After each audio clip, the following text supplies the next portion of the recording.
The entire history of the United States, ancient to modern. Picture this, a vast continent untouched by European eyes, where millions of people have built sophisticated civilizations for thousands of years. Fast forward 5 centuries, and that same land has become the world's most powerful nation, sending people to the moon and reshaping global politics. This is the story of America.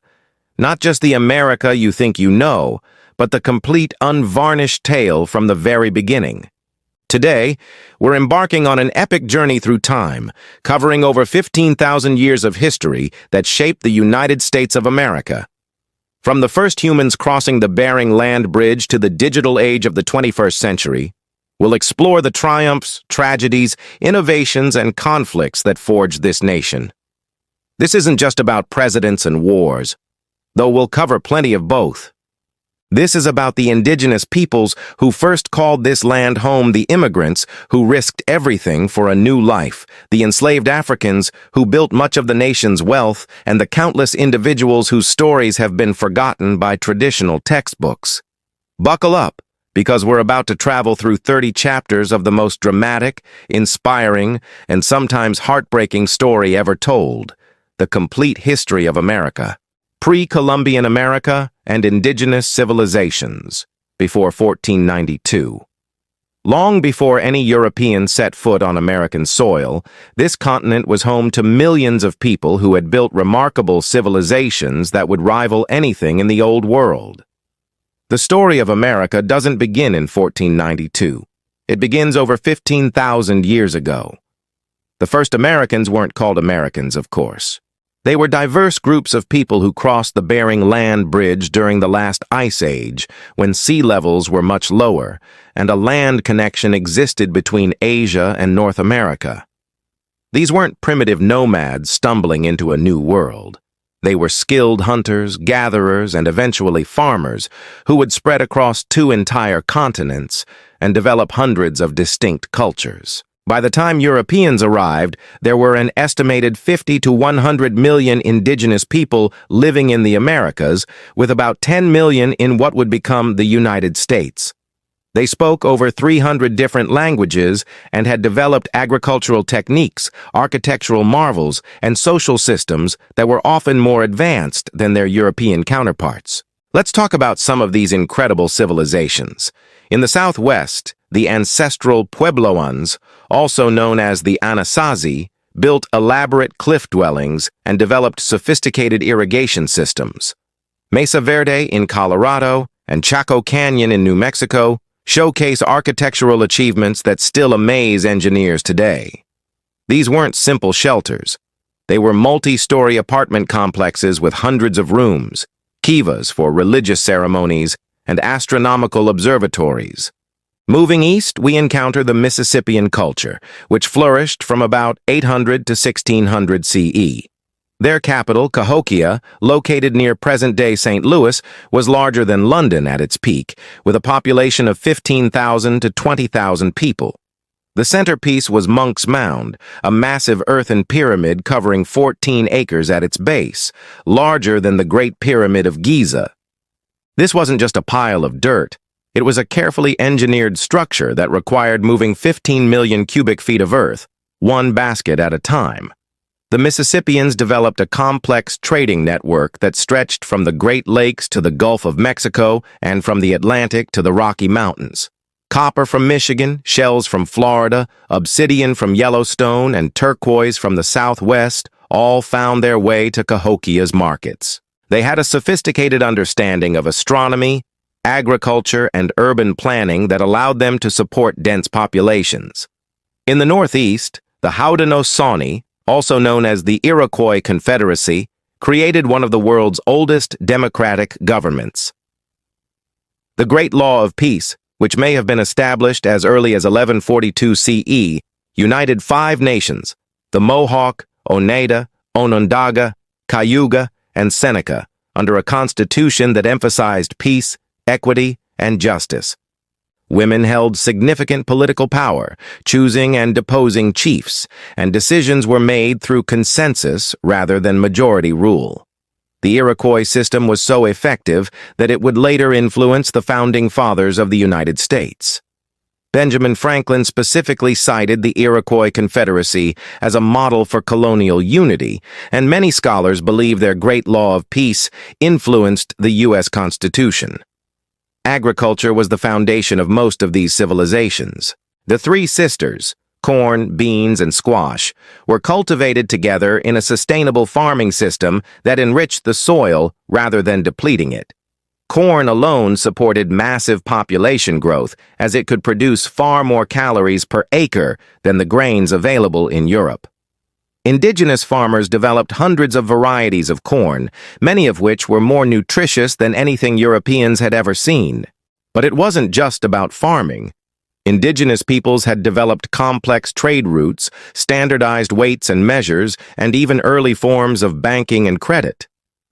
The Pacific Northwest peoples, including the Tlingit, Haida, and Chinook, created a potlatch system, elaborate ceremonies where wealth was displayed and redistributed, ensuring social cohesion and economic balance. Religion and spirituality were deeply integrated into daily life. But this wasn't primitive superstition. Indigenous peoples had sophisticated understanding of ecology, astronomy, and natural cycles that allowed them to live sustainably in diverse environments from the Arctic to the tropics. They developed detailed calendars, predicted eclipses, and oriented their buildings to celestial events with precision that rivals modern astronomy. The diversity among indigenous peoples was extraordinary. The Plains peoples developed nomadic cultures perfectly adapted to following buffalo herds. The Pueblo peoples of the Southwest created permanent settlements with complex irrigation systems in one of the world's harshest deserts. The peoples of California lived in one of the most densely populated regions in the world, supported by abundant natural resources and sophisticated land management practices. When Europeans first arrived, they weren't encountering an empty wilderness waiting to be civilized. They were entering a continent that had been home to complex, sophisticated societies for thousands of years. These societies had their own forms of government, their own technologies, their own art and literature, and their own ways of understanding the world. Understanding this pre-Columbian history is crucial because it frames everything that comes after. The European colonization of America wasn't the beginning of civilization in the New World. It was the violent collision of two completely different civilizations, each with their own strengths, weaknesses, and ways of life.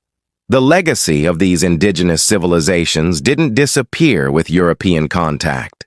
Many of their innovations, from democracy to agriculture to urban planning, would be adopted and adapted by the newcomers. And despite centuries of oppression, genocide, and cultural destruction, indigenous peoples and their descendants continue to shape American culture and identity to this day.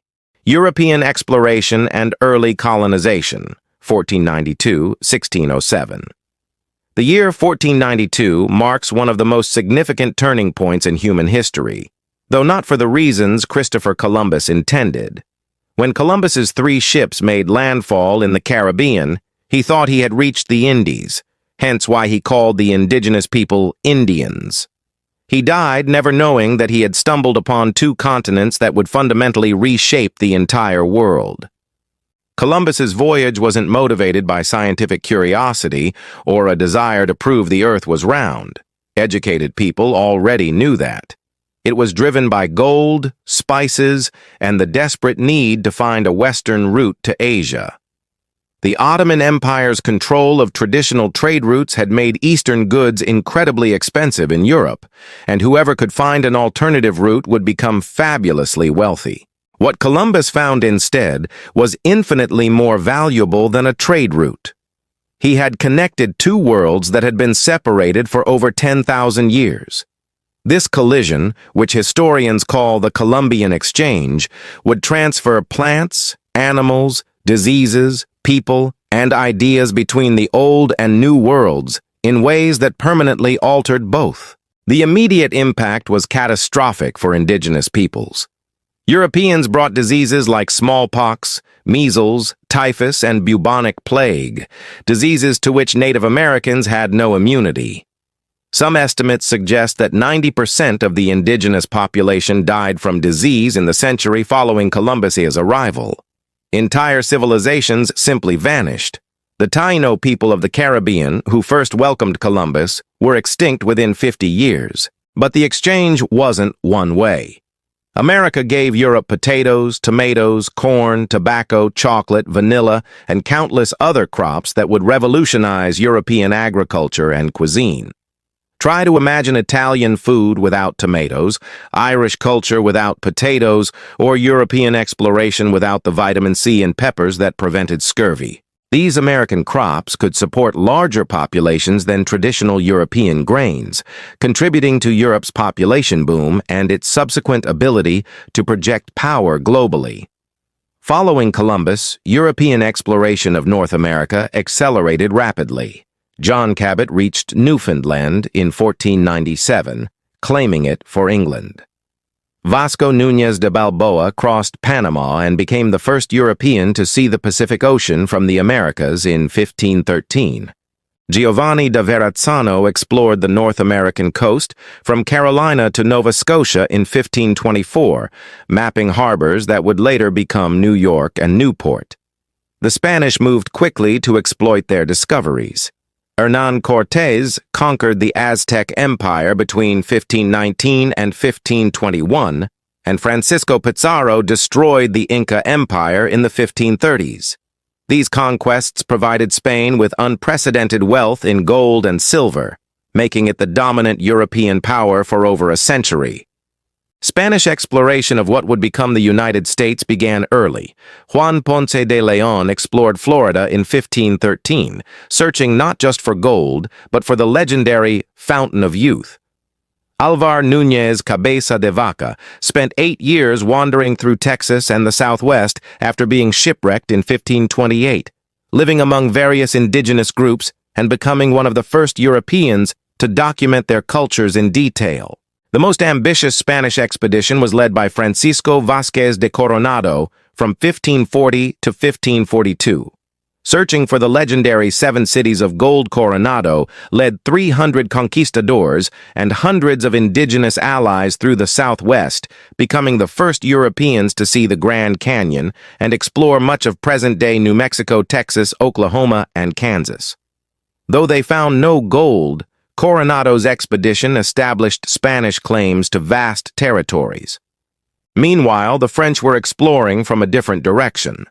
Jacques Cartier made 3 voyages to the St. Lawrence River between 1534 and 1542, establishing France's claim to Canada.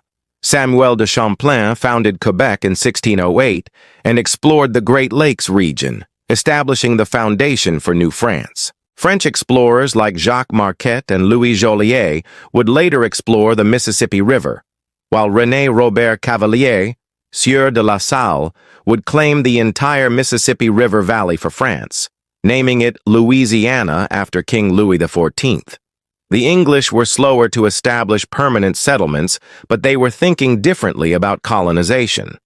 Where the Spanish focused on extracting wealth and converting souls, and the French concentrated on trade, particularly in furs, the English were interested in creating permanent settlements where English families could live and farm. The first English attempts at colonization were disasters. Sir Walter Raleigh's Roanoke colony, established in 1585 on an island off present-day North Carolina, mysteriously disappeared. When a supply ship returned in 1590, they found the settlement abandoned with only the word Croatoan carved into a post. The fate of the lost colony remains one of America's greatest mysteries. These early colonization attempts revealed the immense challenges Europeans faced in America. The climate was different, the diseases were different, the soil was different, and the indigenous peoples they encountered had their own political agendas and military capabilities. Early colonists died from starvation, disease, and conflict at appalling rates.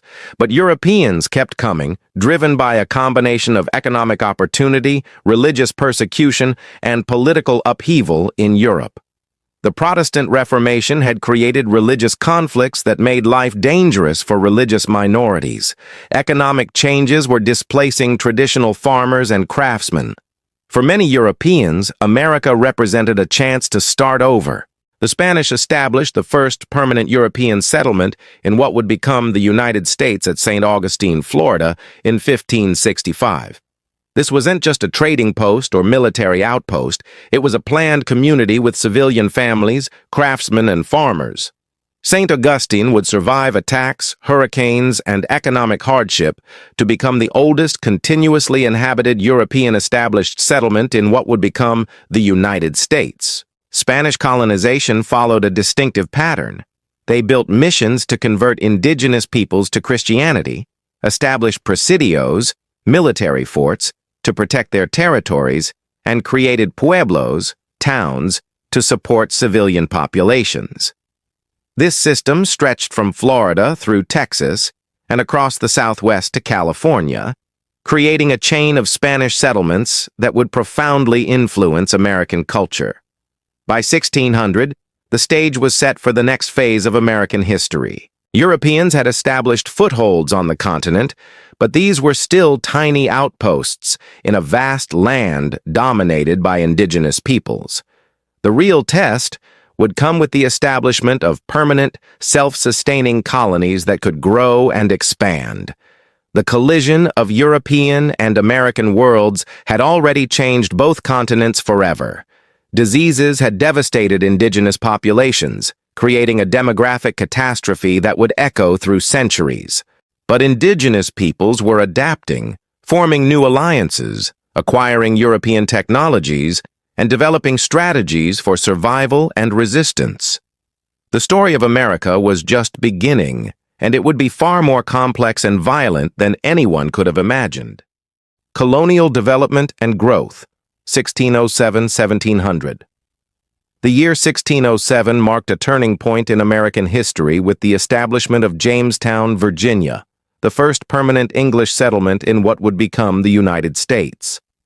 But calling it permanent was almost laughably optimistic at the time. Of the 104 colonists who arrived that spring, only 38 were still alive by January 1608. Jamestown was less a thriving settlement than a death trap. The Virginia Company of London had sold investors on dreams of easy wealth, gold mines, a passage to Asia, and profits from exotic crops. What they found instead was a swampy peninsula, hostile neighbors, and the harsh reality that survival in America required skills most English gentlemen simply didn't have. Many of the original colonists were gentlemen who considered manual labor beneath their dignity, even as they starved to death. Captain John Smith, the colony's most famous early leader, understood that aristocratic pretensions were a luxury Jamestown couldn't afford. His famous declaration, "He who does not work, does not eat," wasn't just practical policy. It was a revolution in English social thinking.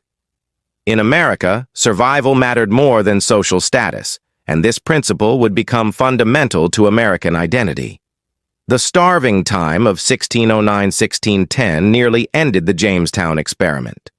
Of about 500 colonists, only 60 survived the winter. They ate horses, dogs, cats, rats, and eventually turned to cannibalism. Archaeological evidence has confirmed accounts of colonists eating human flesh, including a teenage girl whose skull shows clear evidence of butchering. This wasn't the romantic story of brave pioneers that would later be told in textbooks. This was a desperate struggle for survival that pushed people to unthinkable extremes. Jamestown's salvation came from an unexpected source: tobacco.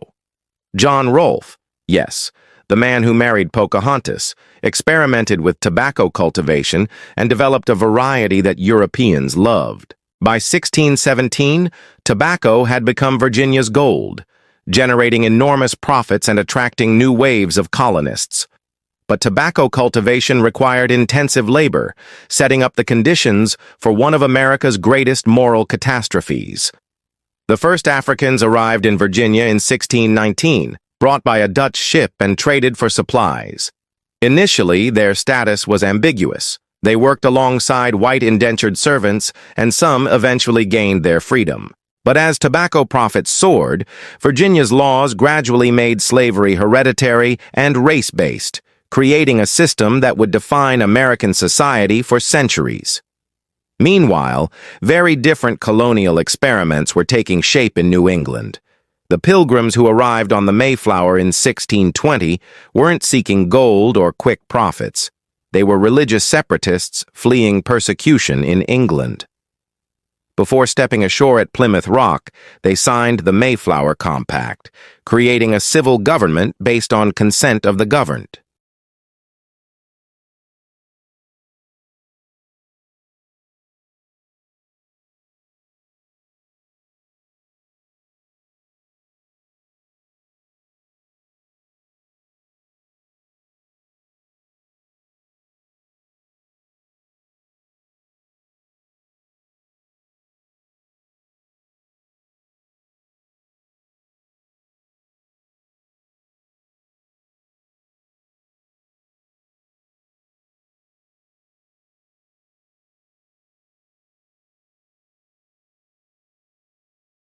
The Pilgrims weren't settling empty land. They were occupying the territories of peoples who had recently died in catastrophic numbers. The larger and more influential Massachusetts Bay Colony was founded in 1630 by Puritan leader John Winthrop, who famously described their mission as creating a city upon a hill, a phrase that would echo through American political rhetoric for centuries. The Puritans brought families, livestock, tools, and a commitment to creating a godly society that would serve as an example to the world. But Puritan society was far from the modern ideal of religious freedom. They had fled persecution in England only to create their own system of religious conformity. Dissenters like Roger Williams and Anne Hutchinson were banished for challenging orthodox beliefs.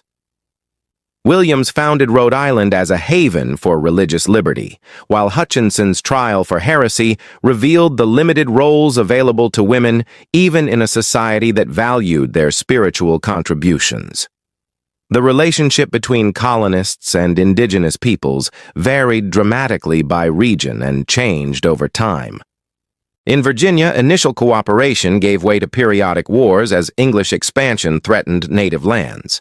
The 1622 surprise attack led by Ep1 killed nearly 350 colonists, and the English response was genocidal in its intent. John Smith wrote that the massacre freed colonists from any obligation to treat natives as anything other than enemies to be destroyed. In New England, the Pequot War of 1636-1638 established a pattern of English expansion through overwhelming violence. When English and allied native forces surrounded a Pequot village and set it on fire, killing over 400 men, women, and children, Puritan leader William Bradford wrote that, "It was a fearful sight to see them thus frying in the fire, but praised God for the victory." This wasn't just military conquest, it was cultural annihilation designed to terrorize other tribes into submission. Yet indigenous peoples weren't passive victims. They adapted to European presence by forming new alliances, adopting new technologies, and developing sophisticated diplomatic strategies. The Iroquois Confederacy played European powers against each other, allying sometimes with the French, sometimes with the English, always in pursuit of their own interests. Native leaders like Massasoit, Metacom, King Philip, and Ep1 were skilled politicians who understood European weaknesses as well as strengths. By mid-century, distinct regional cultures were emerging in English America. The Chesapeake colonies of Virginia and Maryland developed plantation agriculture based on tobacco and slave labor. Society was dominated by wealthy planters who accumulated vast estates and political power, while poor whites, indentured servants, and enslaved Africans provided the labor that generated their wealth. New England developed a different model based on mixed farming, fishing, trade, and small manufacturing. Towns were organized around Puritan churches and placed high value on education. Massachusetts required towns to establish schools, leading to higher literacy rates than in England. But New England also participated in the slave trade, and slavery existed throughout the northern colonies, even if it wasn't the foundation of the economy. The middle colonies, New York, Pennsylvania, New Jersey, and Delaware, became known for religious diversity and economic opportunity. Pennsylvania, founded by Quaker William Penn in 1681, promised religious freedom and fair treatment of native peoples. Penn's holy experiment attracted immigrants from across Europe, creating the most ethnically diverse society in colonial America. Colonial economic development was shaped by mercantilism, the idea that colonies existed to benefit the mother country. England expected colonies to provide raw materials and buy manufactured goods, creating a favorable balance of trade. This system generated enormous wealth, but most of it flowed to English merchants and investors rather than colonists. By 1700, the colonial population had grown to about 250,000, not counting indigenous peoples. This growth came through both immigration and natural increase, as American-born families tended to be larger than European families. The colonies were becoming less English and more American, developing their own accents, customs, and ways of thinking about society and government. Women's roles in colonial society were defined by legal doctrine of coverture, which made married women legally invisible. Yet the demands of colonial life often gave women practical authority over household economies and child-rearing that their English counterparts might not have had. Women ran businesses, owned property, especially as widows, and participated in religious life in ways that challenged traditional gender roles, even within a patriarchal system. The African-American population was growing rapidly, both through continued slave imports and natural increase. By 1700, about 40% of enslaved people in the Chesapeake had been born in America. These American-born slaves developed their own cultures, combining African traditions with American experiences and creating new forms of music, religion, and community organization that would profoundly influence American culture. Colonial society was becoming increasingly complex and stratified. Wealthy merchants and planters accumulated power and land, while poor whites, free blacks, and native peoples struggled for economic survival and political recognition. Indentured servants worked for years to pay off their passage to America, with the promise of eventual freedom and land ownership, a promise that became harder to fulfill as good land became scarcer. As the 17th century ended, colonial America was no longer a collection of struggling outposts fighting for survival. It had become a thriving society with its own economic interests, political traditions, and cultural identity.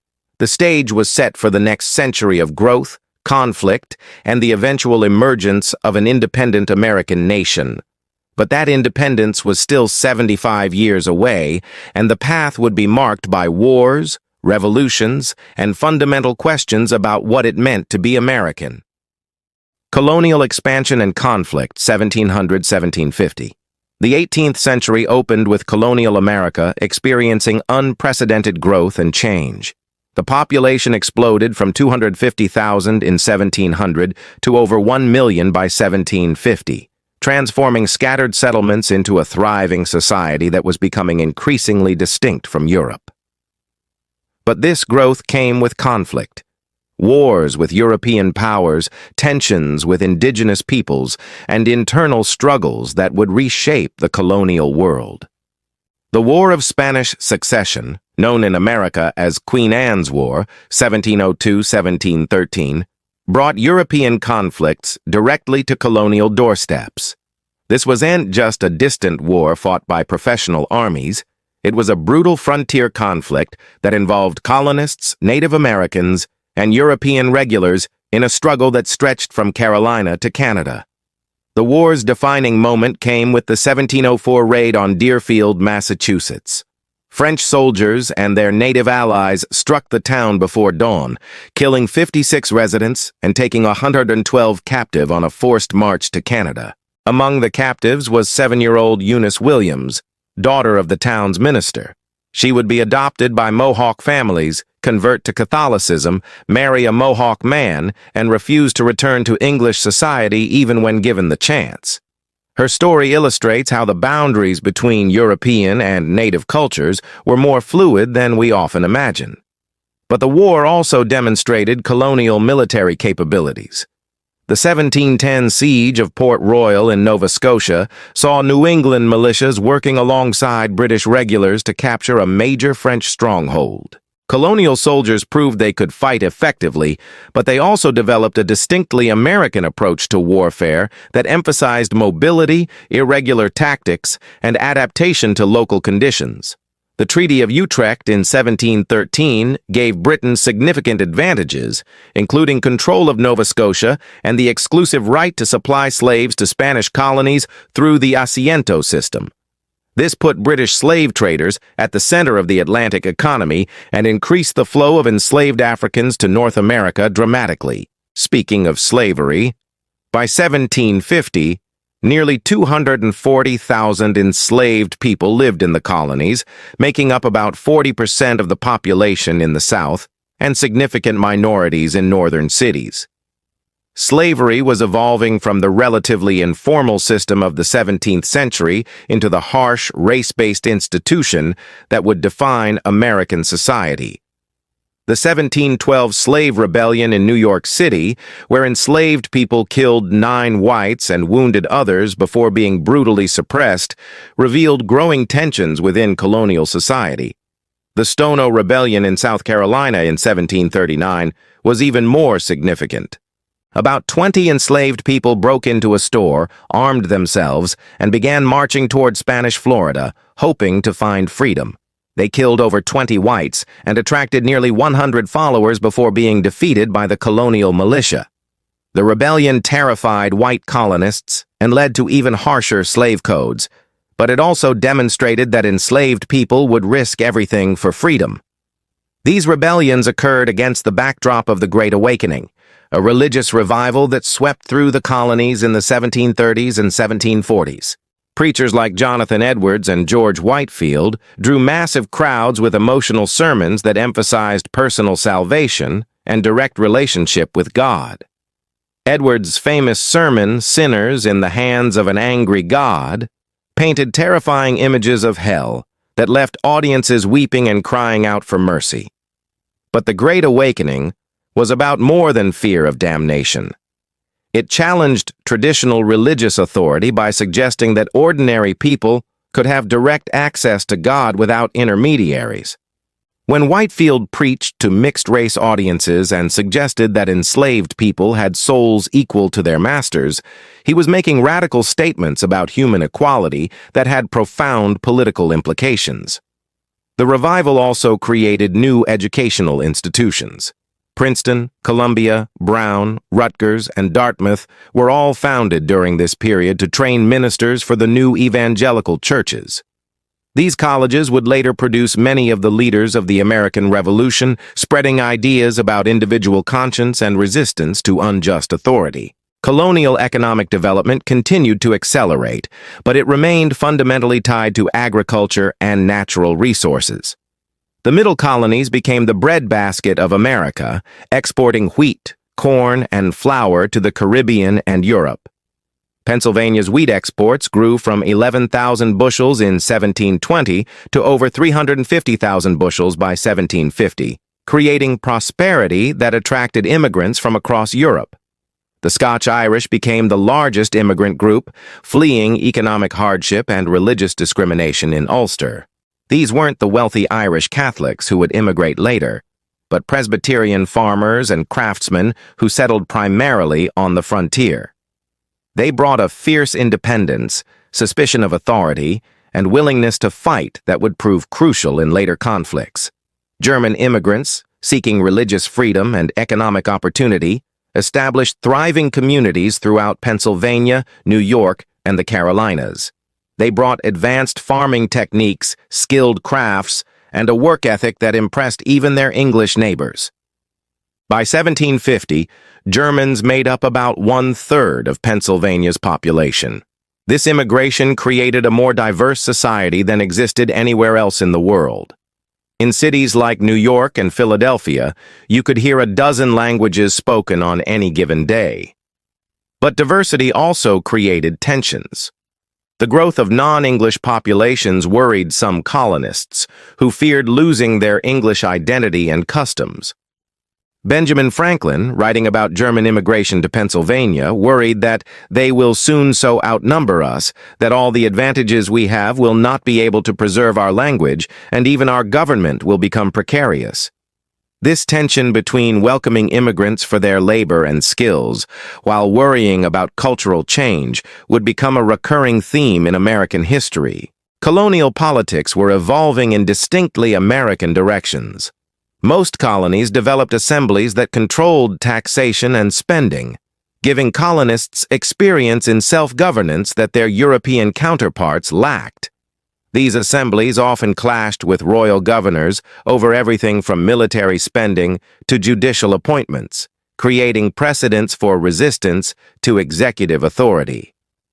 The Zenger trial in New York in 1735 established important precedents for press freedom. When printer John Peter Zenger was accused of seditious libel for criticizing the royal governor, his lawyer Andrew Hamilton argued that truth should be a defense against libel charges. The jury's acquittal established the principle that Americans could criticize their government as long as their criticisms were accurate, but colonial society remained deeply hierarchical. Wealthy merchants and planters dominated politics and social life, while poor whites, free blacks, and Native Americans struggled for recognition and opportunity. Indentured servants still made up a significant portion of the workforce, and many never achieved the prosperity they had hoped for in America. Women's legal status remained severely limited under coverture laws, but the demands of colonial life often gave them practical authority that their legal status didn't reflect. Women ran taverns, shops, and plantations. They served as midwives, healers, and teachers, and some, like Eliza Lucas Pinckney, who successfully cultivated indigo in South Carolina, became significant economic actors in their own right.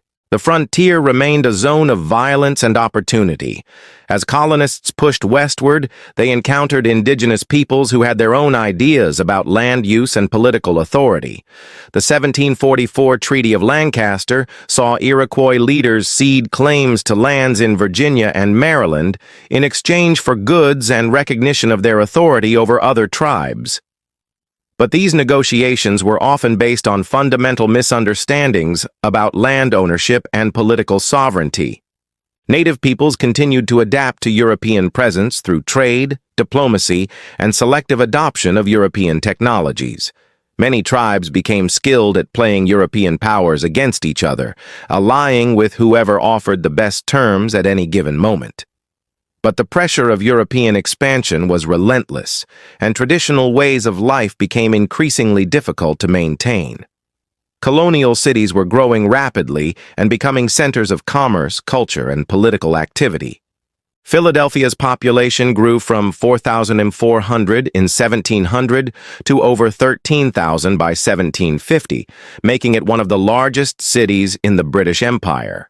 New York, Boston, and Charleston also experienced dramatic growth, creating urban cultures that were distinctly American. These cities became centers of intellectual life as well. Colonial newspapers, though still few in number, circulated ideas and information throughout the colonies. Bookstores, libraries, and coffee houses created spaces for public discussion of political and social issues. The American Philosophical Society, founded by Benjamin Franklin in 1743, brought together colonial intellectuals to study natural philosophy and promote useful knowledge. By 1750, colonial America had developed its own identity, institutions, and interests that were increasingly distinct from Britain. Colonists thought of themselves as British subjects, but they had also developed a sense of American exceptionalism. The idea that America was a special place where ordinary people could prosper and where traditional European social restrictions did not apply. This growing sense of American identity would be tested in the coming decade as Britain and France prepared for another major conflict that would determine the future of North America. The stage was set for the French and Indian War, a conflict that would change everything and set the colonies on the path toward revolution. The French and Indian War, 1750–1763. The French and Indian War was America's first world war, a conflict that stretched from the forests of Pennsylvania to the plains of India, from the Caribbean to the Philippines. But for the American colonists, it was something even more significant. It was the war that taught them they could fight the war that showed them British limitations, and the war that ultimately set them on the path to independence.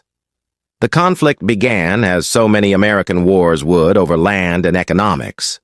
The Ohio River Valley represented the future of North America. Whoever controlled it would dominate the continent's trade routes and have access to some of the world's richest farmland. The French saw it as the key link between their colonies in Canada and Louisiana. The British colonists saw it as their natural area for expansion. The indigenous peoples who actually lived there had their own ideas about who should control it. The war's opening act featured a 22-year-old Virginia militia officer named George Washington, leading a small force to assert Virginia's claims to the Ohio Valley. Washington's mission was supposedly diplomatic, but when his men killed French ensign Joseph Coulon de Jumonville during a skirmish at Great Meadows, they started a war that would rage for 9 years and reshape the world. Washington's subsequent defeat at Fort Necessity was a humiliating introduction to warfare for the future commander-in-chief. Forced to surrender after a day-long battle fought in pouring rain, Washington signed capitulation terms in French that he couldn't read, inadvertently admitting to assassinating Jumonville. It was an inauspicious beginning for America's greatest military hero. The early years of the war were disasters for the British and their colonial allies. In 1755, General Edward Braddock led a massive expedition to capture Fort Duquesne, present-day Pittsburgh, confident that European military superiority would easily overcome French and native forces. Braddock's army included 1,400 British regulars and 450 colonial militia, along with artillery, wagons, and all the equipment of a European army. The expedition was a catastrophe. French and native forces, numbering fewer than 900, ambushed Braddock's army in dense forest, where European formations and tactics were useless. Braddock was killed, along with 63 of his 86 officers and nearly 1,000 soldiers. The survivors, including George Washington, fled back to Virginia, leaving the frontier defensively exposed to French and native raids. The Braddock disaster revealed fundamental differences between European and American approaches to warfare. British officers despised colonial fighting methods, calling them cowardly and undisciplined. But colonials had learned from their native neighbors that warfare in America required different tactics: mobility, camouflage, marksmanship, and adaptation to terrain, rather than rigid formations and frontal assaults. Meanwhile, native peoples were making their own strategic calculations. Most tribes allied with the French, who appeared less threatening to their way of life than land-hungry British colonists. The French were primarily interested in trade, not settlement, and they had generally maintained better relationships with indigenous peoples. French traders often married into native communities and adopted indigenous customs, creating genuine alliances rather than mere military convenience. But some native leaders saw opportunity in the conflict. The Cherokee initially allied with the British, hoping to use European weapons and support to strengthen their position against traditional enemies. However, as the war dragged on and colonial attitudes toward indigenous peoples became more hostile, many Cherokee reconsidered their allegiances. The war's turning point came when William Pitt became Britain's Secretary of State in 1757. Pitt understood that this wasn't just another European conflict. It was a struggle for global dominance that required total commitment. He poured resources into the American theater, sending professional armies, modern equipment, and talented commanders. Pitt also changed British policy toward colonial troops. Instead of treating colonial militia as inferior auxiliaries, he offered to reimburse colonies for their military expenses and promised that colonial officers would be respected. This policy dramatically increased colonial participation. By 1758, 1 in 4 adult males in New England was serving in the military. The 1758 siege of Louisbourg demonstrated the effectiveness of this new approach. British and colonial forces worked together to capture this fortress that guarded the entrance to the St. Lawrence River. The victory opened the path to Quebec and showed that British and American forces could achieve great things when they cooperated as equals. But the war's most famous battle was the 1759 siege of Quebec, where British General James Wolfe led a daring assault on the French stronghold. Wolfe's forces scaled the cliffs of the Plains of Abraham under cover of darkness, surprising the French army and forcing a decisive battle. Both Wolfe and his French counterpart, the Marquis de Montcalm, were killed in the fighting, but the British victory effectively ended French power in North America. The fall of Quebec was followed by the capture of Montreal in 1760, completing the British conquest of New France. But the war continued in other theaters until 1763, when the Treaty of Paris formally ended the conflict and redrew the map of North America. The treaty's terms were staggering in their scope. France surrendered all of its North American territories east of the Mississippi River to Britain, while Spain ceded Florida to Britain in exchange for Cuba. To compensate Spain for this loss, France gave Louisiana to Spain. In one stroke, France's American empire was eliminated, and Britain became the dominant European power in North America. For the American colonists, victory brought enormous benefits, but also unexpected problems. The elimination of the French threat removed a major source of colonial insecurity, but it also eliminated one of the main reasons colonists needed British protection. With the French gone, many colonists began to question why they needed British troops stationed among them. The war had also demonstrated colonial military capabilities. Colonial soldiers had fought alongside British regulars in major battles and proved they could be effective warriors. George Washington, Benedict Arnold, Daniel Morgan, and dozens of other future Revolutionary War leaders had gained valuable military experience fighting the French and their native allies. But the war had come at enormous cost. Britain's national debt had doubled to $130 million, creating a financial crisis that would drive imperial policy for the next decade. British politicians looked at the American colonies, which had benefited enormously from the war, and concluded that colonists should help pay for their own defense. The war had also changed colonial attitudes toward Britain and toward themselves. Colonists had fought and died for the British Empire, but they had often been treated as second-class citizens by British officers who despised American fighting methods and questioned colonial loyalty. These experiences created resentments that would prove difficult to heal. Moreover, the war had brought tens of thousands of colonials into contact with each other for the first time. A Massachusetts farmer serving in the Army might find himself fighting alongside men from Virginia, Pennsylvania, and New York. These shared experiences helped create a sense of American identity that transcended colonial boundaries. The treatment of Native peoples after the war revealed the dark side of colonial attitudes. Pontiac's rebellion in 1763 saw Native tribes throughout the Great Lakes region unite in a desperate attempt to roll back British expansion. The rebellion was ultimately unsuccessful, but it demonstrated that the elimination of French power hadn't eliminated Native resistance to European colonization. British response to Pontiac's rebellion included the first documented case of biological warfare in American history. British officers deliberately distributed smallpox-infected blankets to Native tribes, hoping to spread the disease among their enemies. This wasn't just military strategy. It was attempted genocide, and it revealed how far Europeans were willing to go to secure their dominance.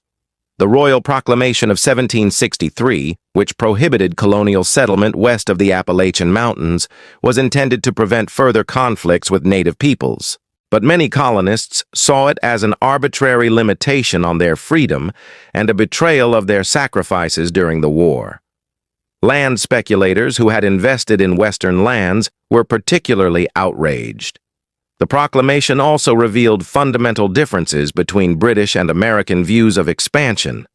British officials saw unlimited expansion as expensive and dangerous, creating conflicts that required costly military intervention. Many colonists saw westward expansion as their natural right and the key to future prosperity. By 1763, the stage was set for the conflicts that would lead to the American Revolution. The French and Indian War had made the colonists more confident, more unified, and more aware of their own interests. It had also left Britain with massive debts and new responsibilities that required new revenue sources. The war had eliminated the French threat that had made colonial dependence on Britain seem necessary, but it had also created new imperial policies that many colonists would find intolerable.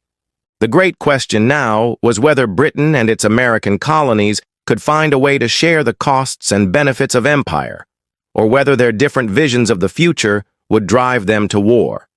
The answer would come soon enough, as British attempts to tax and regulate the colonies met, increasing resistance from Americans who had learned during the French and Indian War that they could fight and win. Growing tensions with Britain, 1763-1773.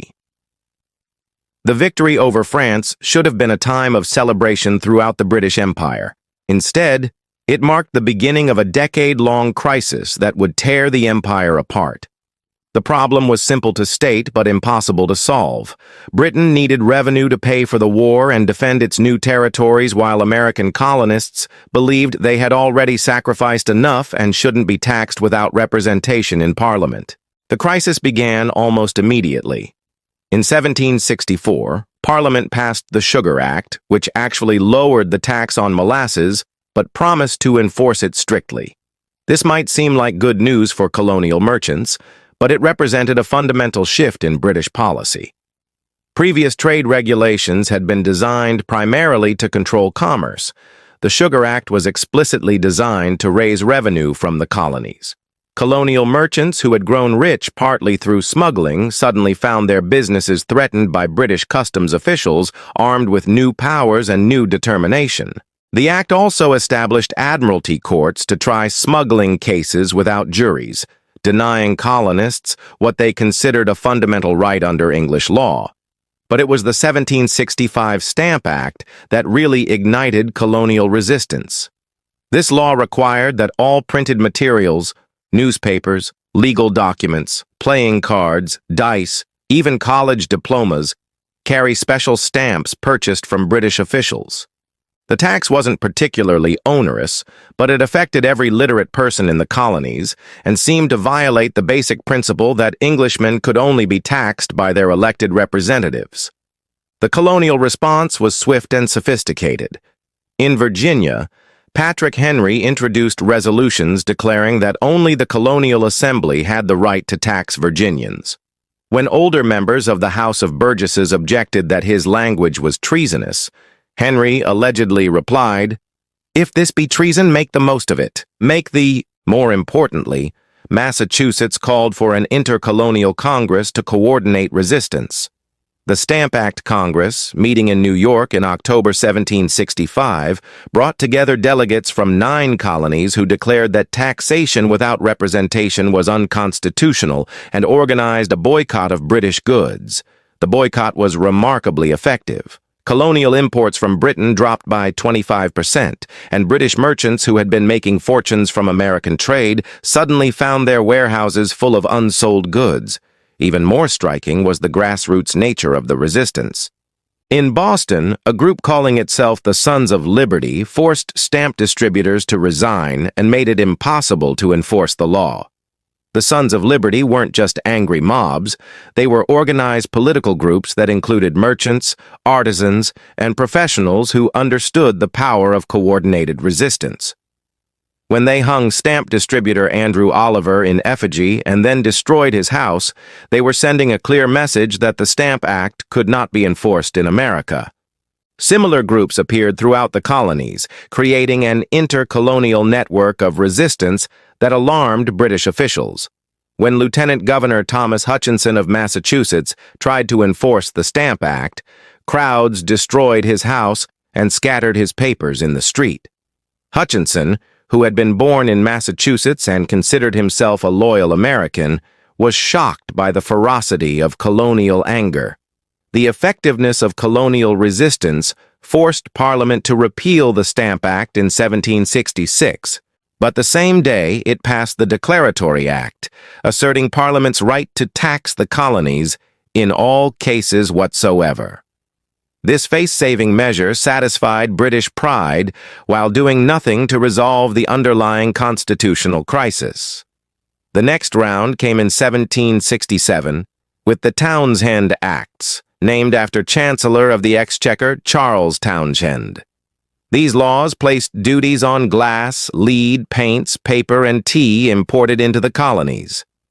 Townshend thought he was being clever. Since colonists had objected to internal taxes like the Stamp Act, he would impose external taxes on trade. But colonists rejected this distinction. Led by John Dickinson's Letters from a Farmer in Pennsylvania, they argued that any tax designed primarily to raise revenue was unconstitutional, regardless of how it was collected.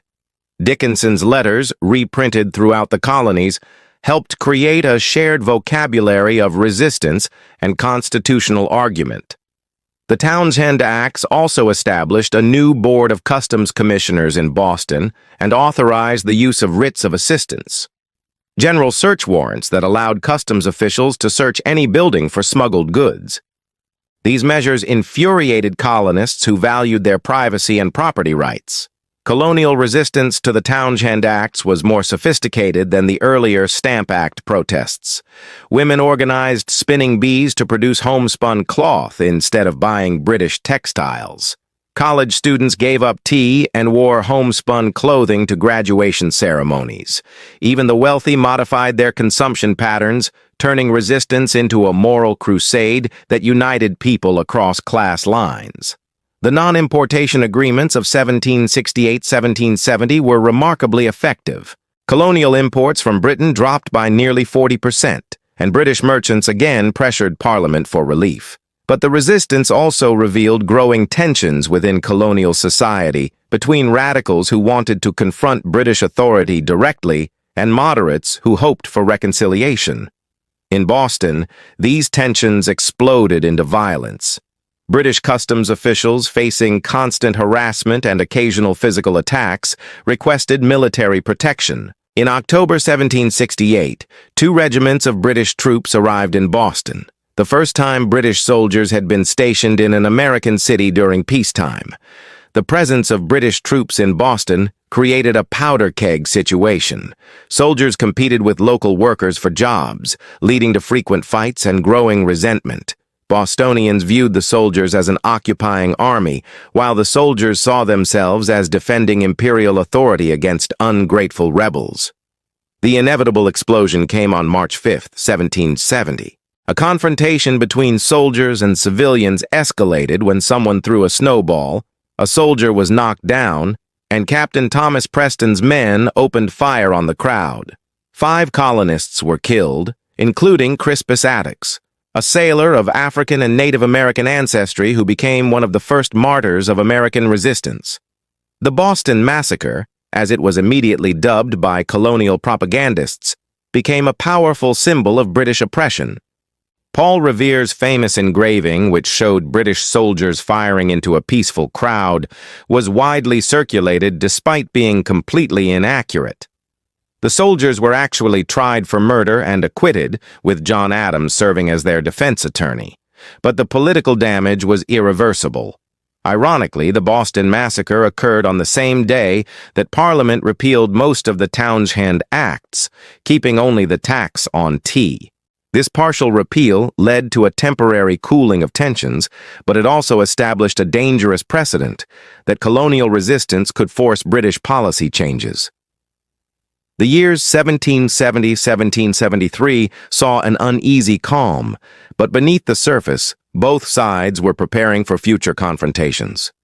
British officials concluded that colonial resistance was organized by a small group of troublemakers who could be isolated and punished.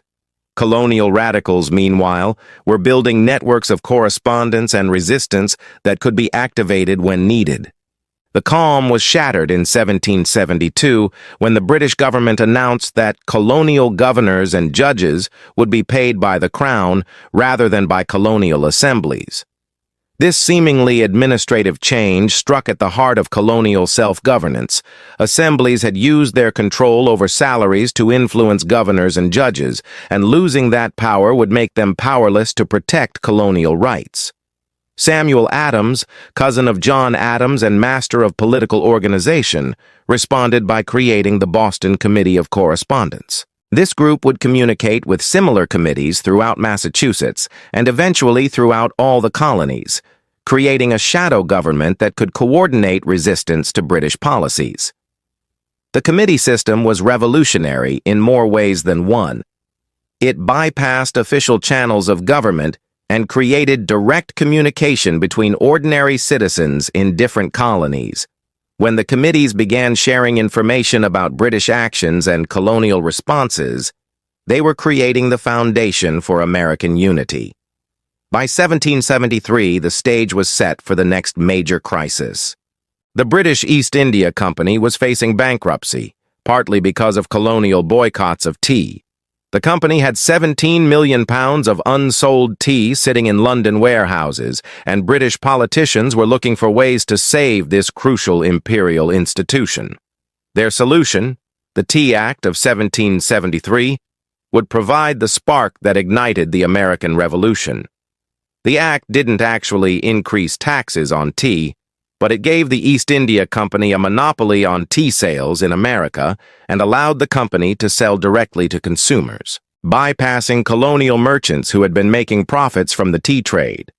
Colonial merchants saw this as a direct attack on their livelihoods, while political activists saw it as a trick to make Americans accept British taxation. When 3 East India Company ships arrived in Boston Harbor in December 1773, the stage was set for one of the most famous acts of resistance in American history. The Boston Tea Party would galvanize colonial opposition and provoke British retaliation that would make reconciliation impossible. The imperial crisis that had been building for a decade was about to explode into revolution, and there would be no turning back. The question was no longer whether Britain had the right to tax the colonies, but whether the colonies would remain part of the British Empire at all. The answer would be written in tea leaves floating in Boston Harbor, and ultimately in blood on the battlefields of Lexington and Concord. The Revolution begins, 1773-1776. The evening of December 16, 1773, was cold and tense in Boston. For weeks, 3 ships loaded with East India Company tea had sat in Boston Harbor while colonial leaders debated what to do. The Tea Act hadn't raised taxes, but it had given the British East India Company a monopoly that threatened colonial merchants and seemed designed to trick Americans into accepting British taxation. As darkness fell, about 7,000 Bostonians, nearly 1/3 of the city's population, crowded into Old South Meeting House for what would be the largest political gathering in colonial history. Samuel Adams, master of political theater, knew exactly what he was doing when he declared that the meeting could do nothing more to save their country. That was the signal. About 150 men, many disguised as Mohawk Indians, marched to Griffin's Wharf. The Boston Tea Party was a masterpiece of political resistance. It was carefully planned, disciplined, and symbolic. By disguising themselves as Indians, the colonists were rejecting their identity as British subjects and claiming America as their own. By destroying the tea rather than stealing it, they showed this was about principle, not profit. But the Tea Party also represented a point of no return. Previous colonial protests had been aimed at changing British policy. This was a direct attack on British property that could not be overlooked. King George III declared that The colonists must either submit or triumph, and Parliament prepared a response that would unite the colonies in opposition to British rule. The coercive acts, which colonists immediately dubbed the Intolerable Acts, were designed to isolate Massachusetts and demonstrate the consequences of resistance. The Boston Port Act closed Boston Harbor until the tea was paid for. The Massachusetts Government Act essentially revoked the colony's charter, giving the royal governor unprecedented powers. The Administration of Justice Act allowed British officials accused of crimes to be tried in England rather than in colonial courts. Most provocatively, the Quartering Act required colonists to house British soldiers in their homes if necessary. This wasn't just about military logistics. It was about asserting British authority over the most private spaces of colonial life. But the Intolerable Acts backfired spectacularly. Instead of isolating Massachusetts, they convinced colonists throughout America that British tyranny threatened everyone. If Parliament could destroy Massachusetts's government today, it could destroy Virginia's or Pennsylvania's tomorrow. The response was immediate and coordinated. The Virginia House of Burgesses declared a day of fasting and prayer for Boston. South Carolina sent rice to feed Boston's poor. The New York Assembly voted to send delegates to a Continental Congress to coordinate resistance. The First Continental Congress convened in Philadelphia in September 1774, bringing together 56 delegates from 12 colonies. Georgia was absent. These were not radicals plotting revolution. They were conservative men trying to find a way to remain British while protecting their rights. But their debates revealed how far apart Britain and America had grown. The Congress faced a fundamental choice: accommodation or resistance. Joseph Galloway of Pennsylvania proposed a plan for an American parliament that would share power with the British Parliament, essentially creating a federal system within the empire. It was defeated by a single vote, showing how close America came to remaining British. Instead, the Congress endorsed the Suffolk Resolves from Massachusetts, which declared the Intolerable Acts unconstitutional and urged colonists to form militias and prepare for war. They also approved a continental association that would boycott all British goods and ban all exports to Britain if the Intolerable Acts weren't repealed by December 1774. The Continental Association was revolutionary in scope and effectiveness. Local committees enforced the boycott, punishing violators with social ostracism, economic pressure, and sometimes violence. These committees became shadow governments that bypassed royal authority and gave ordinary colonists experience in self-governance. Meanwhile, in Massachusetts, colonial militias were preparing for war. The Massachusetts Provincial Congress stockpiled weapons and ammunition in Concord, about 20 miles from Boston.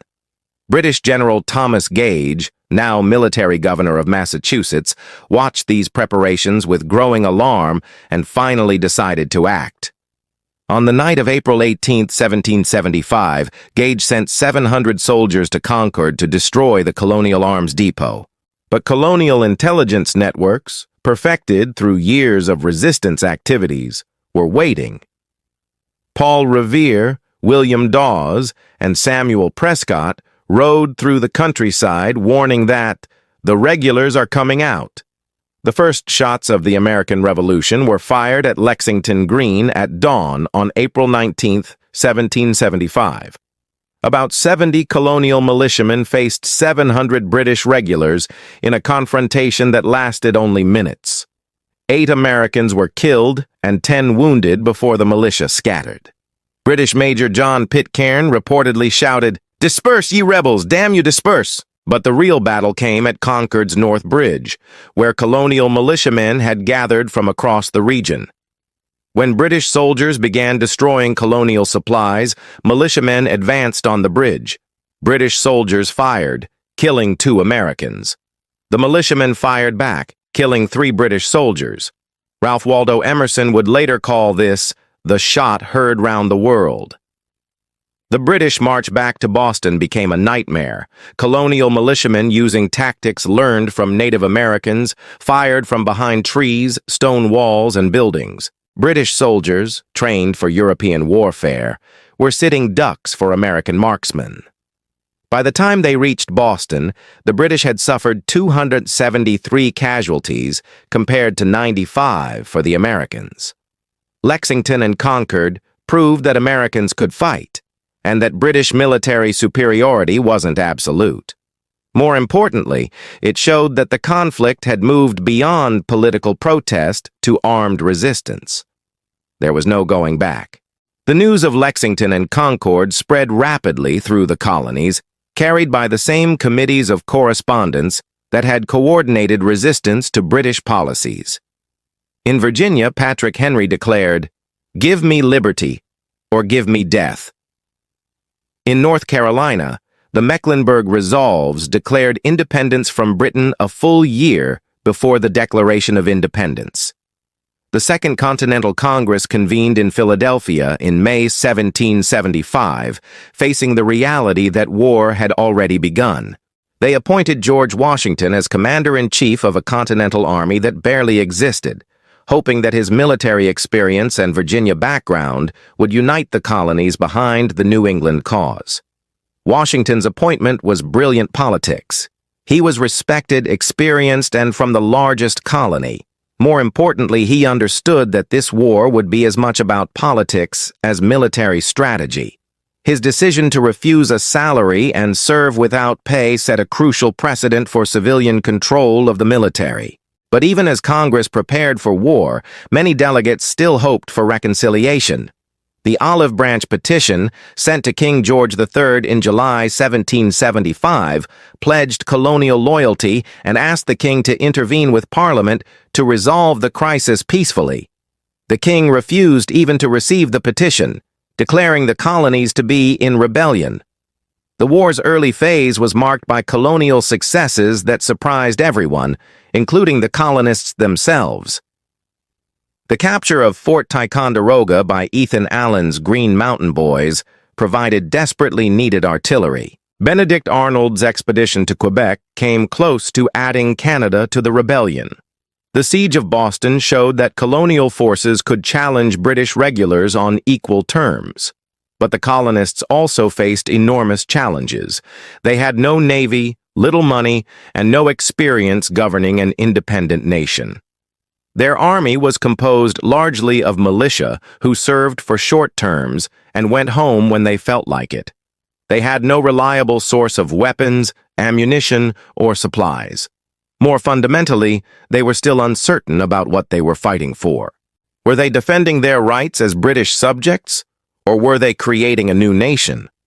The answer would come in a pamphlet that changed everything.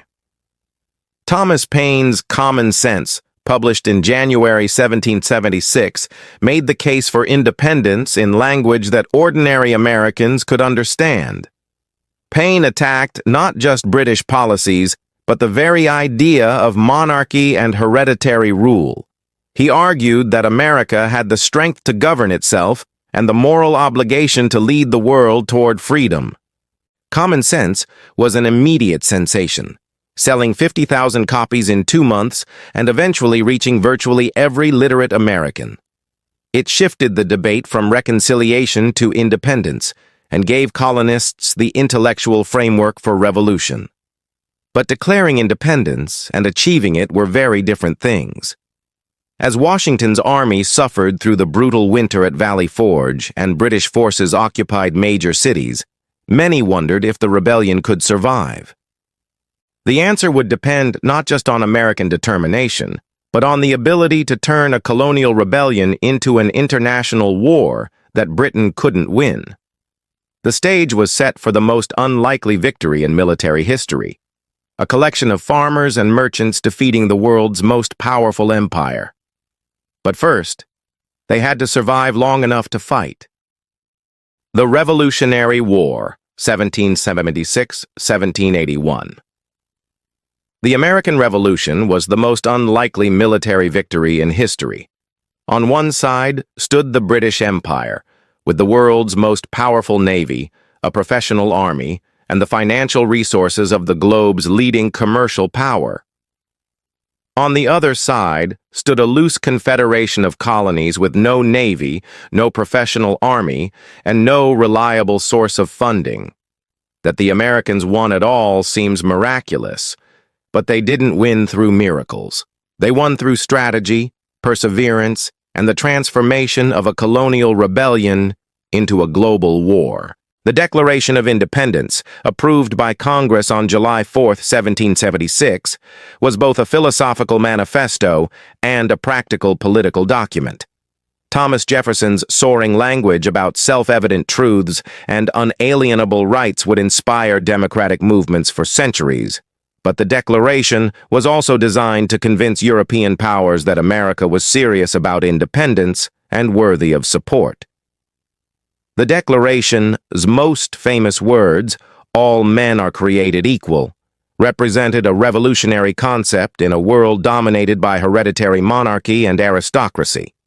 But even as Jefferson wrote those words, he owned over 100 enslaved people, revealing the contradictions that would haunt American democracy from its birth. The military reality of 1776 was sobering. After early successes around Boston, Washington's Continental Army suffered a series of devastating defeats. The Battle of Long Island in August 1776 nearly destroyed the American cause before it really began. British General William Howe's professional army routed Washington's forces, capturing over 1,000 Americans and forcing the survivors to retreat across the East River under cover of darkness and fog. Washington's retreat across New Jersey in the fall of 1776 became a rout. His army melted away as enlistments expired, and soldiers simply went home. By December, he had fewer than 3,000 men left, and the revolution seemed finished. Tom Paine captured the mood in The Crisis. These are the times that try men's souls. But Washington understood that this war wouldn't be won by conventional military victories. Britain could win every major battle and still lose the war if they couldn't break American will to resist. His strategy was to keep the Continental Army in existence as a symbol of American independence, avoid decisive defeats, and wait for opportunities to strike when conditions were favorable. The opportunity came on Christmas night, 1776. Washington's famous crossing of the Delaware River led to a surprise attack on Hessian troops in Trenton, New Jersey. The victory was small in military terms, fewer than 1,000 prisoners captured, but enormous in psychological impact. It proved that the Continental Army could still fight and gave the revolution new life when it was almost dead. The follow-up victory at Princeton a week later confirmed that American resistance was far from over. More importantly, these victories convinced many colonial militia to join the Continental Army and demonstrated that Washington was a commander who could be trusted with soldiers' lives. But the war's defining moment came in 1777 with British General John Burgoyne's invasion from Canada. Burgoyne's plan was to march south from Montreal through the Lake Champlain corridor, capture Albany, and cut New England off from the other colonies. If successful, this strategy might have ended the rebellion. The Saratoga campaign became a case study in military overconfidence. Burgoyne's army, burdened with heavy equipment and a train of camp followers, moved slowly through difficult terrain. American forces under Benedict Arnold and Horatio Gates harassed the British advance, cutting supply lines and wearing down Burgoyne's forces. The decisive battles of Saratoga in September and October 1777 saw Burgoyne's army surrounded and forced to surrender. Over 5,000 British and Hessian soldiers laid down their arms in the most significant American victory of the war. Benedict Arnold's battlefield heroics at Saratoga made him a national hero, years before his treason would make his name synonymous with betrayal. Saratoga changed everything because it convinced France that America might actually win the war.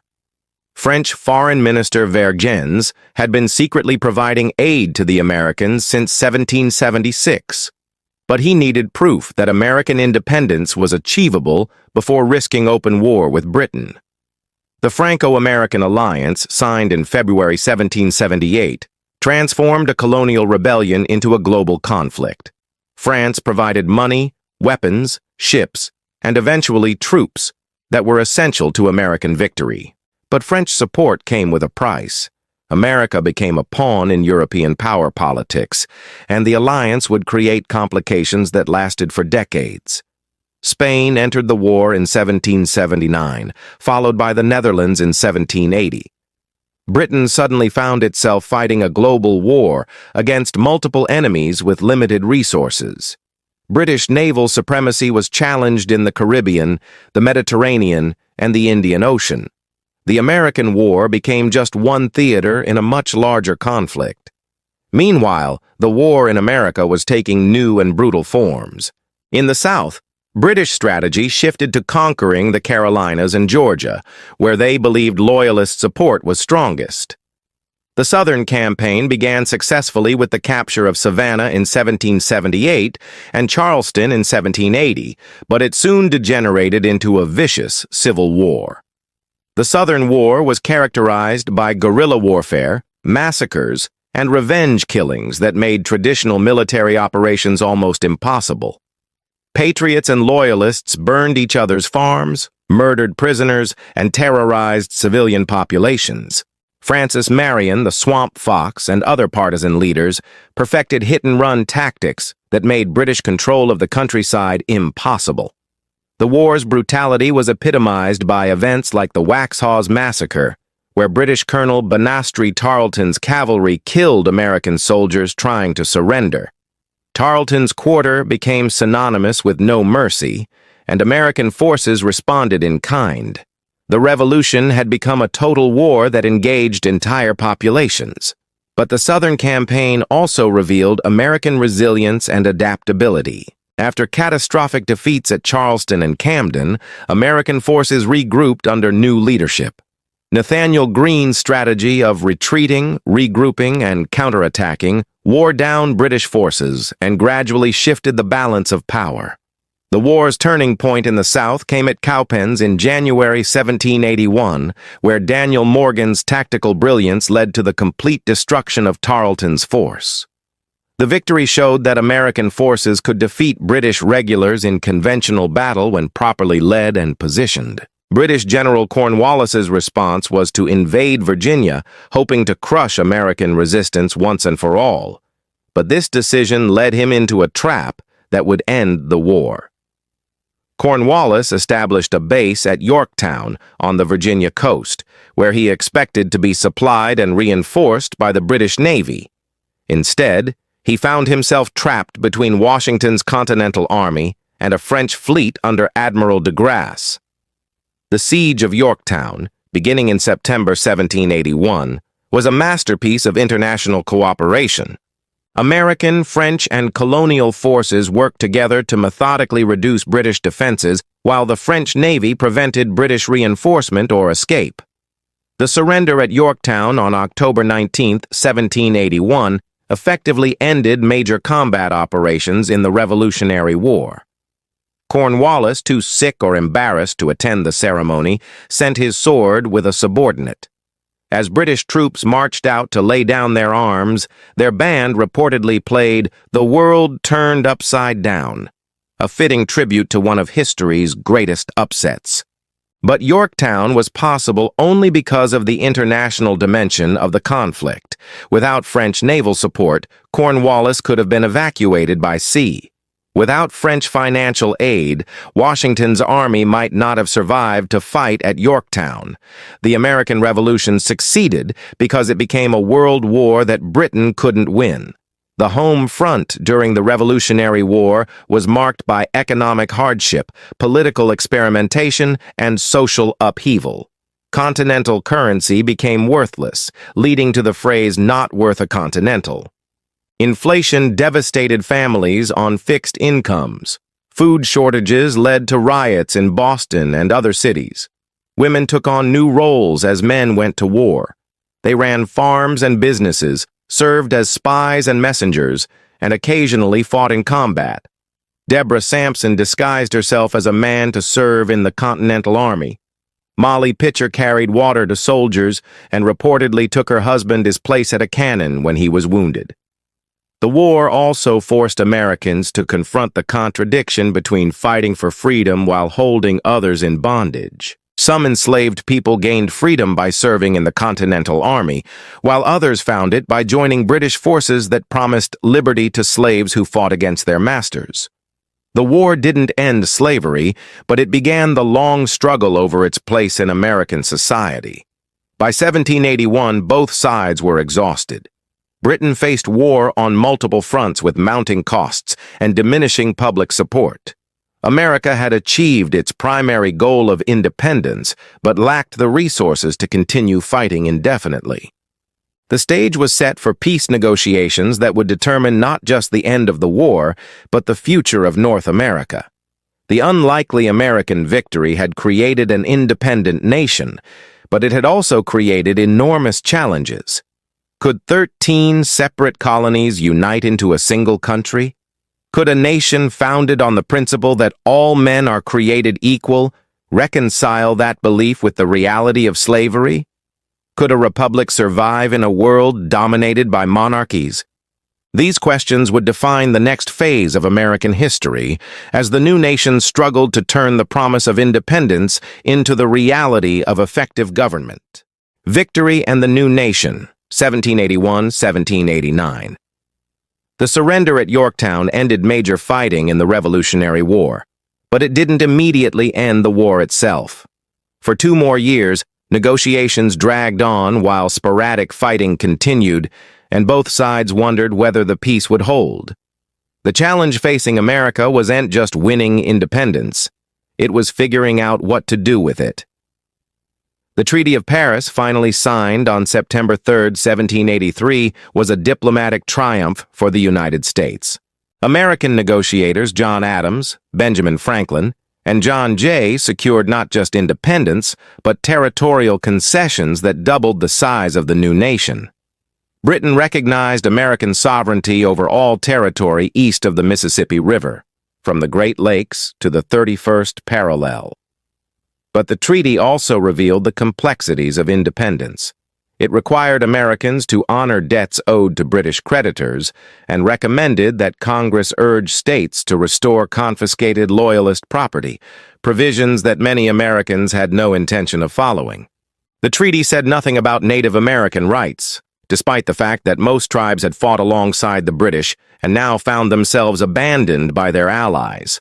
For Native peoples, American independence was an unmitigated disaster. British officials had at least attempted to limit colonial expansion and maintain some boundaries between European and native territories. The new American government had no such restraints and viewed westward expansion as both a right and a necessity.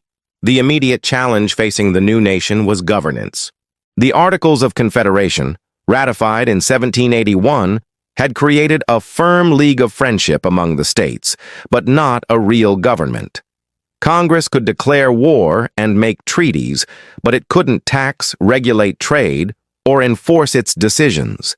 It was a recipe for weakness and chaos. The economic situation was dire. The war had been financed largely through borrowing and printing money, leaving the new nation with enormous debts and worthless currency. Continental soldiers went unpaid for months, and some units came close to mutiny. In 1783, a group of officers met at Newburgh, New York, to consider marching on Congress to demand their pay. George Washington's response to the Newburgh conspiracy established a crucial precedent for civilian control of the military. In a dramatic speech to his officers, Washington not only rejected any military action against Congress, but also demonstrated his personal commitment to Republican principles by dramatically putting on his reading glasses and saying, "Gentlemen, you must pardon me. I have grown gray in your service and now find myself growing blind." But Washington's moral authority couldn't solve the fundamental problems of governing under the Articles of Confederation. States ignored congressional requests for money, negotiated their own trade agreements with foreign countries, and sometimes even fielded their own armies. By the mid-1780s, it was clear that something had to change. The economic crisis came to a head with Shays' Rebellion in western Massachusetts in 1786-1787. Daniel Shays, a Revolutionary War veteran, led armed farmers in protests against foreclosures and debt collection.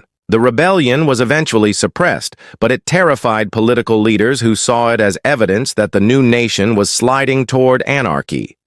Shays' Rebellion convinced many leaders that the Articles of Confederation were inadequate for governing an independent nation. Alexander Hamilton and James Madison began planning for a convention to revise the Articles, though they privately hoped to create an entirely new system of government. The Constitutional Convention that met in Philadelphia during the summer of 1787 was supposed to revise the Articles of Confederation. Instead, it created an entirely new form of government that balanced federal and state authority in ways that had never been tried before. The delegates, meeting in secret, debated fundamental questions about the nature of democracy, representation, and power. The convention was dominated by conflicts between large and small states, between North and South, and between different visions of what America should become. The Virginia Plan favored large states by basing representation on population. The New Jersey Plan favored small states by giving each state equal representation. The Connecticut Compromise split the difference by creating a bicameral legislature with proportional representation in the House and equal representation in the Senate. But the convention's most difficult and morally compromising debate concerned slavery. Southern delegates threatened to walk out if the Constitution interfered with slavery, while some Northern delegates wanted to eliminate the institution entirely. The result was a series of compromises that protected slavery without mentioning it by name. The 3/5 compromise counted enslaved people as 3/5 of a person for purposes of representation and taxation, giving Southern states more political power while treating human beings as partial people. The Constitution prohibited Congress from banning the international slave trade for 20 years and required free states to return fugitive slaves to their owners. These compromises allowed the Constitution to be completed, but they also embedded slavery deep into the new government structure. The founders, who proclaimed that all men are created equal, created a constitution that treated some people as property, a contradiction that would eventually tear the nation apart. The completed Constitution created a federal system with 3 branches of government, each checking and balancing the others. The president would execute the laws, Congress would make them, and the federal courts would interpret them. This separation of powers was designed to prevent any one person or group from accumulating too much authority. But ratifying the Constitution required approval from 9 of the 13 states, and that process revealed deep divisions about the nature of American government. Federalists, led by Hamilton, Madison, and John Jay, argued that a strong federal government was necessary to preserve liberty and maintain order. Anti-Federalists, including Patrick Henry and George Clinton, feared that the Constitution would create a tyrannical government that would destroy state sovereignty and individual rights. The ratification debate produced some of the finest political writing in American history. The Federalist Papers, particularly Madison's Federalist 10 and 51, explained how the new government would control the effects of faction while preserving liberty. Anti-Federalist essays raised important questions about representation, individual rights, and the dangers of concentrated power. The decisive factor in ratification was the Federalist promise to add a Bill of Rights to the Constitution. Many state ratifying conventions approved the Constitution only on the condition that individual rights would be explicitly protected. This promise helped secure ratification in key states like Virginia and New York. Delaware became the first state to ratify the Constitution on December 7, 1787, followed quickly by Pennsylvania and New Jersey. But the real test came in the large states. Massachusetts ratified by a narrow margin after Federalists promised to support amendments protecting individual rights. Virginia's ratification convention featured epic debates between Madison and Patrick Henry, with Madison ultimately prevailing by 10 votes. New York's ratification was secured partly by the publication of the Federalist Papers and partly by the fact that 10 states had already ratified, making New York's isolation unthinkable. Rhode Island, true to its independent spirit, didn't ratify until 1790, after the new government was already operating and threatening to treat Rhode Island as a foreign country. The first presidential election, held in 1788-1789, was never really in doubt. George Washington was the unanimous choice of the Electoral College, reflecting his unique status as the man who had led the country to independence and could be trusted with executive power. John Adams became the first vice president, though he complained that it was the most insignificant office that ever the invention of man contrived. Washington's inauguration on April 30th, 1789, in New York City, the temporary capital, established precedents that still influence American politics. His decision to take the oath on a Bible, his inaugural address calling for divine blessing, and his generally Republican style of dress all became part of the presidency's tradition. But Washington and the new government faced enormous challenges. The nation was deeply in debt, had no reliable source of revenue, and faced potential conflicts with European powers and Native American tribes. The Constitution provided a framework for government, but it left many crucial questions unanswered. The early months of the new government were spent creating institutions and establishing precedents. Congress created the first executive departments, State, Treasury, and War, and passed the Judiciary Act of 1789, which established the federal court system. Most importantly, Congress approved the first 10 amendments to the Constitution, known as the Bill of Rights, fulfilling the promise made during ratification. Alexander Hamilton's appointment as the first Secretary of the Treasury proved to be one of Washington's most consequential decisions. Hamilton's financial program, including federal assumption of state debts and the creation of a national bank, established the new government's credit and created a foundation for economic growth. But it also created the first major political division in the new nation. Thomas Jefferson and James Madison opposed Hamilton's program, arguing that it favored wealthy speculators over ordinary farmers and gave the federal government powers not granted by the Constitution. This disagreement evolved into the first American political parties, the Federalists supporting Hamilton's vision of a strong federal government and commercial economy, and the Democratic Republicans supporting Jefferson's vision of an agricultural republic with limited federal power. By 1789, the United States had successfully completed one of history's most remarkable transitions, from colonial rebellion to independent nation to constitutional republic. The new country had survived war, economic crisis, and political upheaval to create a form of government that balanced order and liberty in unprecedented ways.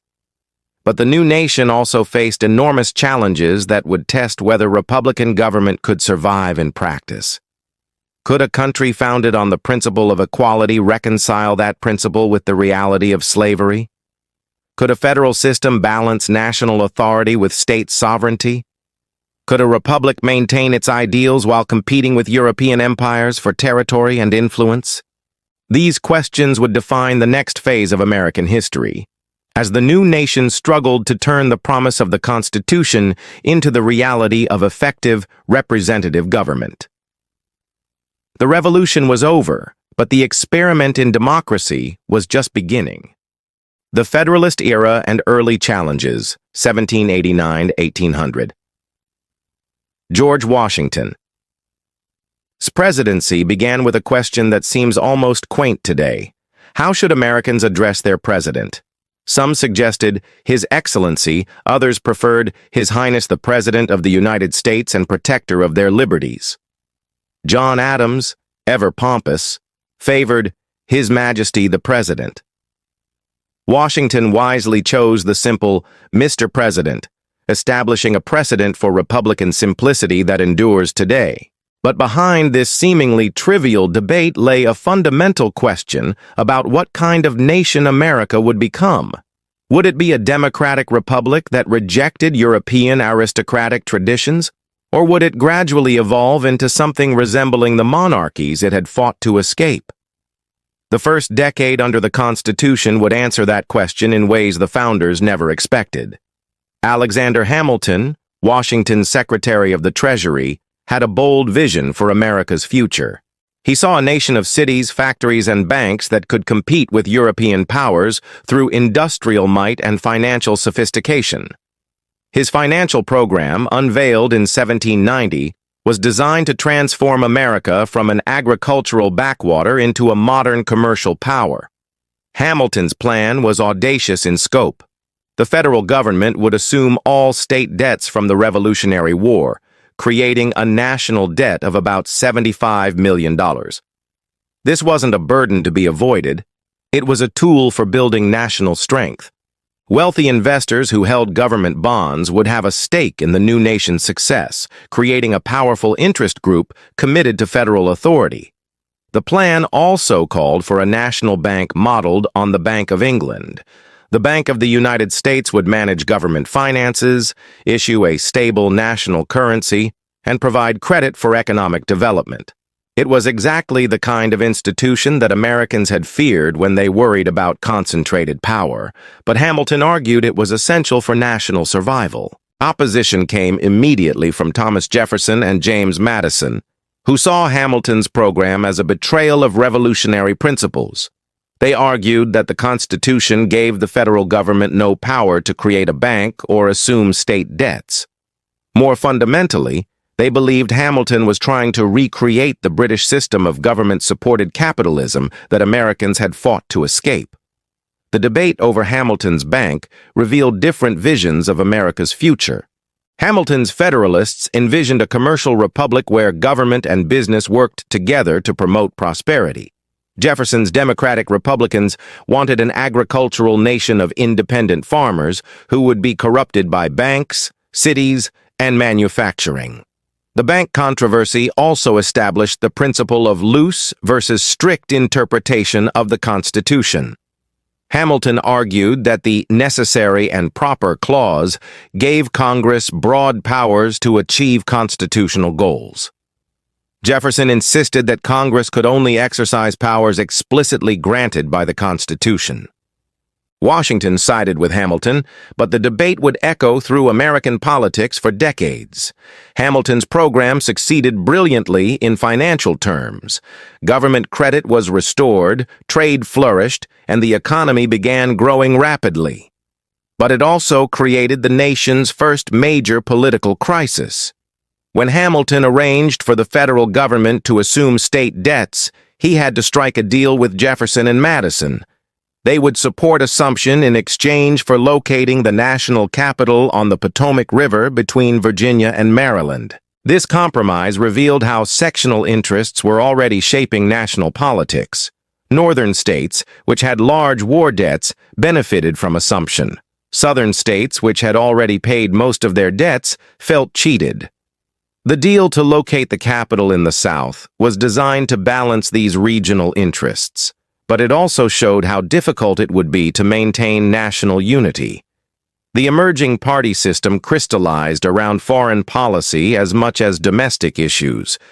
The French Revolution, which began in 1789, divided Americans who had to choose between their Republican ideals and their practical interests. Jefferson and his followers supported the French revolutionaries as fellow champions of liberty. Hamilton and the Federalists feared that French radicalism would spread to America and destroy social order. The crisis deepened when France and Britain went to war in 1793. Washington proclaimed American neutrality, but both sides pressed the United States to take sides. The British seized American ships trading with France and impressed American sailors into the Royal Navy.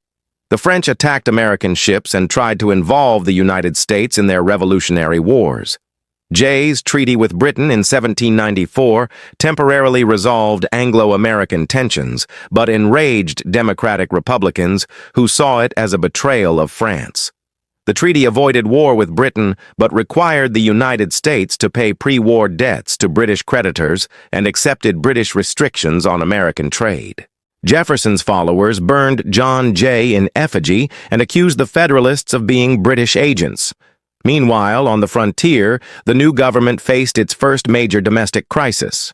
Hamilton's financial program included an excise tax on whiskey that particularly burdened Western farmers who distilled their grain into alcohol for easier transport to Eastern markets. When federal tax collectors tried to enforce the law in Western Pennsylvania, they met violent resistance from farmers who saw the tax as tyrannical. The Whiskey Rebellion of 1794 tested whether the new government could enforce its laws.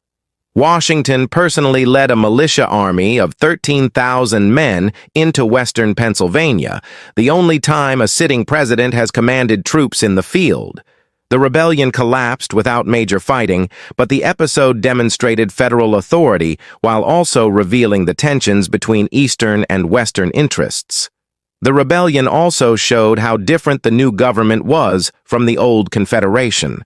Under the Articles, Congress couldn't have raised an army or enforced a tax. Under the Constitution, the federal government had both the power and the will to maintain order. But the use of military force against American citizens also worried those who feared federal tyranny. Washington's decision to retire after 2 terms established another crucial precedent.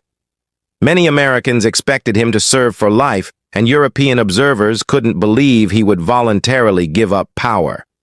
His farewell address, largely written by Hamilton, warned against the dangers of political parties, sectional divisions, and foreign entanglements.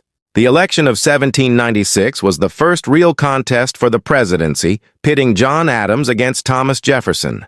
Adams won by 3 electoral votes, but Jefferson became vice president under the system then in place. Having the president and vice president from different parties created an awkward situation that would be corrected by the 12th Amendment.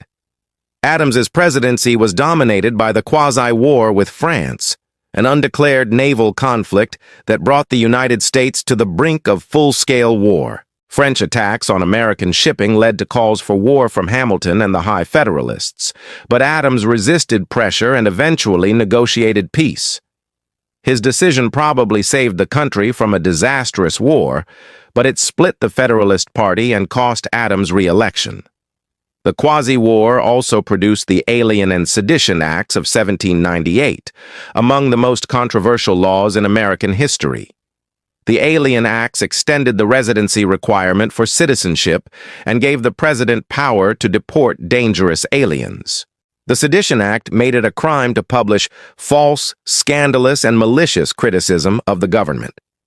Federalists justified these laws as necessary wartime measures, but Democratic Republicans saw them as attempts to silence political opposition. The Sedition Act was used to prosecute several Republican newspaper editors and even a congressman who criticized Adams's policies. The laws seemed to violate the First Amendment and confirmed Republican fears about Federalist tyranny. Jefferson and Madison responded with the Virginia and Kentucky resolutions, which argued that states could nullify federal laws they considered unconstitutional. These resolutions established the principle of state interposition that would later be used to justify secession. But in 1798, they were seen as defenses of individual liberty against federal oppression. The election of 1800 became a referendum on the Federalist program and the direction of American government. Jefferson's victory was so decisive that he called it the Revolution of 1800, arguing that it saved Republican government from monarchical corruption. The peaceful transfer of power from Federalists to Democratic Republicans proved that American democracy could survive political transitions. But the election also revealed problems with the constitutional system. Jefferson and his running mate Aaron Burr tied in the Electoral College because electors couldn't distinguish between their votes for president and vice president. The House of Representatives had to choose the president, with Hamilton ironically supporting Jefferson over Burr because he considered Jefferson the lesser of 2 evils. The crisis led to the 12th Amendment, which required electors to vote separately for president and vice president. More importantly, It showed how the founders' vision of a nonpartisan republic had given way to organized political competition. The two-party system wasn't planned, but it had become essential to American democracy. By 1800, the Federalist experiment had achieved remarkable success. The new government had established its authority, created financial stability, and avoided major wars. The economy was growing, the population was expanding, and American independence was secure. But Federalist policies had also created deep divisions about the role of government and the direction of American development. The Federalists had proven that Republican government could work, but they had also shown its limitations. Their vision of a commercial republic led by educated elites conflicted with democratic ideals of popular sovereignty and equality. Their pro-British foreign policy seemed to betray the revolutionary heritage. Their willingness to suppress dissent through the Sedition Act appeared to threaten the very freedoms they claimed to protect.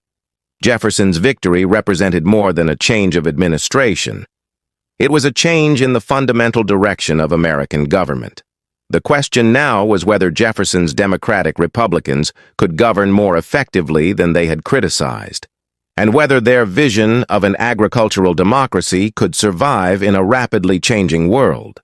The first decade under the Constitution had established that American democracy could work, but it had also revealed tensions that would define American politics for generations. The conflict between federal and state authority, between commercial and agricultural interests, between liberty and order, and between different visions of America's future would continue to shape the nation's development. As Adams packed his bags and left the new capital city of Washington before Jefferson's inauguration, he was participating in one of democracy's greatest achievements, the peaceful transfer of power. But he was also leaving behind a nation still struggling to define what democracy meant and how it should work. Thomas Jefferson's inauguration on March 4, 1801, was deliberately designed to contrast with Federalist formality. Instead of riding in a carriage like Washington and Adams, Jefferson walked from his boarding house to the Capitol, dressed in everyday clothes that shocked foreign diplomats accustomed to European ceremony. His inaugural address, delivered in a voice so soft that few could hear it, promised to heal the partisan divisions that had nearly torn the country apart. "We are all Republicans, we are all Federalists," Jefferson declared, trying to bridge the gap between the parties. But his vision of America was fundamentally different from his predecessors. Where Hamilton had wanted a commercial empire, Jefferson dreamed of an agricultural republic. Where Federalists had sought to concentrate power, Jefferson wanted to disperse it. Where his predecessors had looked to Europe for models, Jefferson believed America should chart its own course. Jefferson's Revolution of 1800 began with a systematic dismantling of Federalist policies.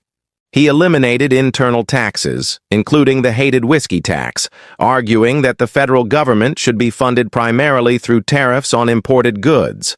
He reduced the size of the Army and Navy, believing that large military forces threatened Republican government. He pardoned those convicted under the Sedition Act and allowed the Alien and Sedition Acts to expire. But Jefferson's most radical innovation was his approach to presidential power. Unlike Washington and Adams, who maintained formal distance from Congress, Jefferson worked closely with Republican leaders to craft legislation. He held informal dinner parties where he lobbied congressmen over wine and conversation, creating a new model of presidential leadership that relied on persuasion rather than ceremony.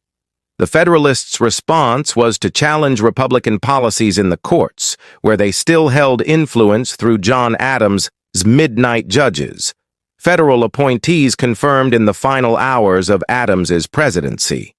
The resulting conflict led to one of the most important Supreme Court decisions in American history.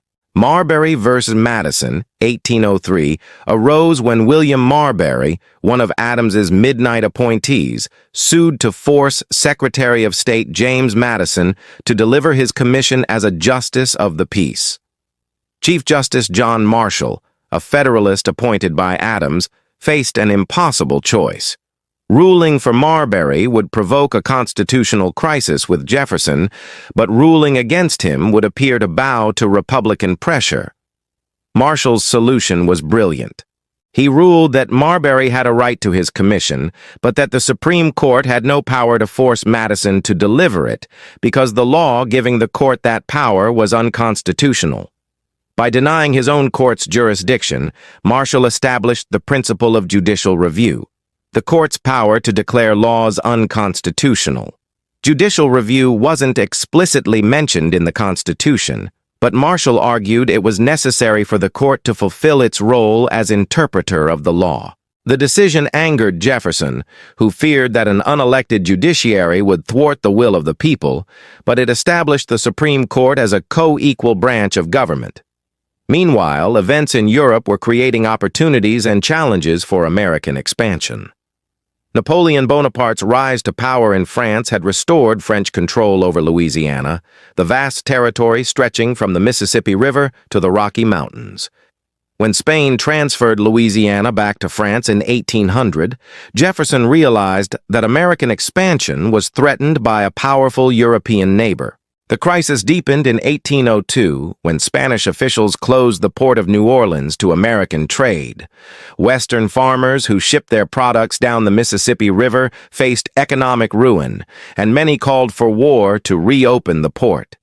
Jefferson, despite his preference for peace, authorized Robert Livingston and James Monroe to negotiate the purchase of New Orleans and West Florida for up to $10 million. What happened next shocked everyone involved. Napoleon, facing renewed war with Britain and needing money for his European campaigns, decided to sell all of Louisiana rather than just New Orleans. When Monroe arrived in Paris, he found Livingston already negotiating for the entire territory, 828,000 square miles, for $15 million, roughly 3 cents per acre. The Louisiana Purchase presented Jefferson with a constitutional crisis. As a strict constructionist, he believed the Constitution only allowed the federal government to exercise powers explicitly granted to it. Nowhere did the Constitution mention the power to acquire new territory or incorporate new states. Jefferson initially wanted a constitutional amendment to authorize the purchase, but Napoleon was threatening to withdraw the offer. Faced with the choice between constitutional purity and national expansion, Jefferson chose expansion. He rationalized the decision by arguing that the power to make treaties included the power to acquire territory, but privately, he admitted he was exceeding constitutional limits for the good of the country. The purchase was approved by Congress and doubled the size of the United States overnight. The Louisiana Purchase was the greatest real estate deal in history, but it also raised fundamental questions about American expansion. What would happen to the native peoples who lived in Louisiana? Would the new territories become states? And if so, would they allow slavery?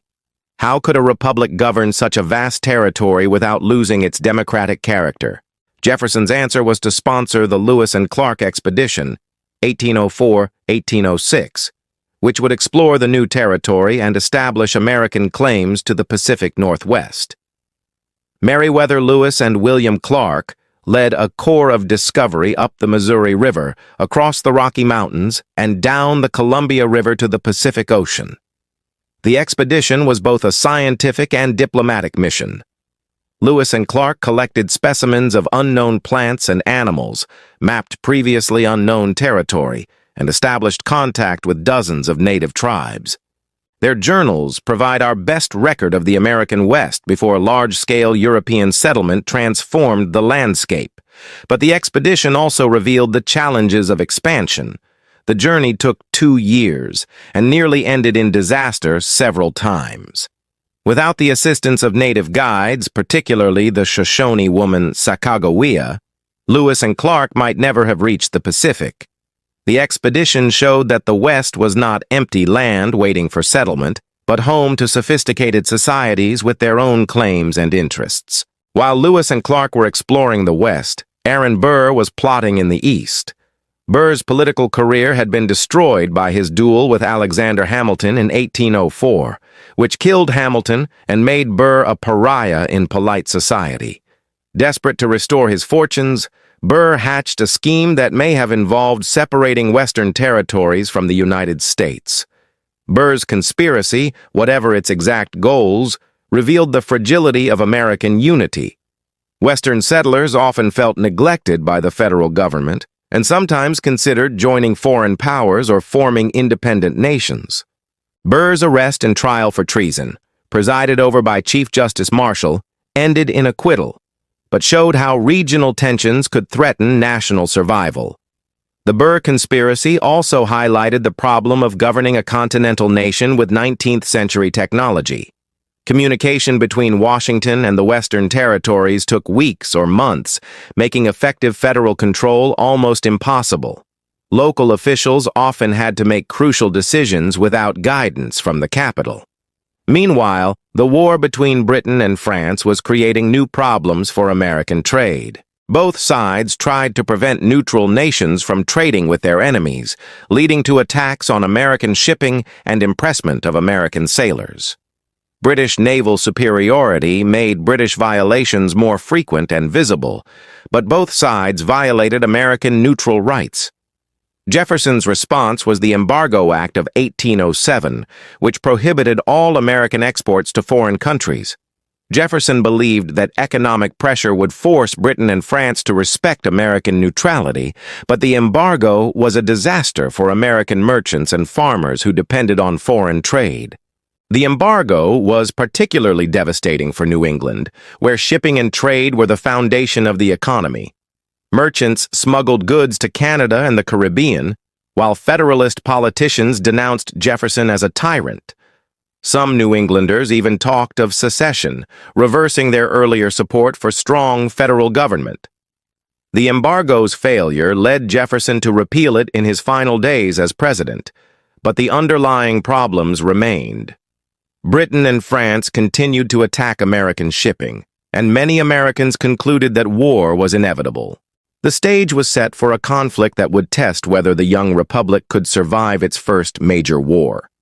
James Madison's presidency began with the recognition that Jefferson's peaceful solutions to foreign policy problems had failed. The Non-Intercourse Act, which replaced the embargo, was almost as ineffective as its predecessor. British attacks on American shipping continued, and impressment of American sailors increased as the Napoleonic Wars intensified. The situation was complicated by rising tensions with native peoples in the Northwest Territory. Tecumseh, a Shawnee leader, was building a confederation of tribes to resist American expansion. With his brother Tenskwatawa, known as the Prophet, Tecumseh preached a return to traditional ways and united resistance to land cessions. American officials suspected that British agents in Canada were supporting Tecumseh's confederation, though the evidence was mixed.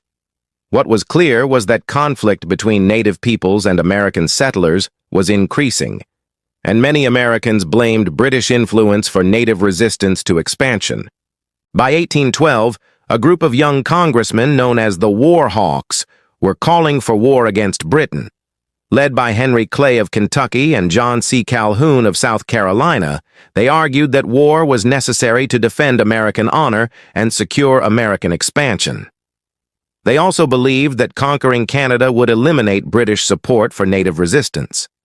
Madison, despite his preference for peace, finally asked Congress for a declaration of war in June 1812.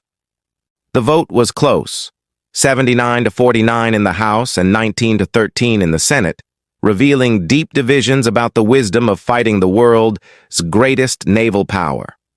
New England Federalists opposed the war so strongly that some considered secession.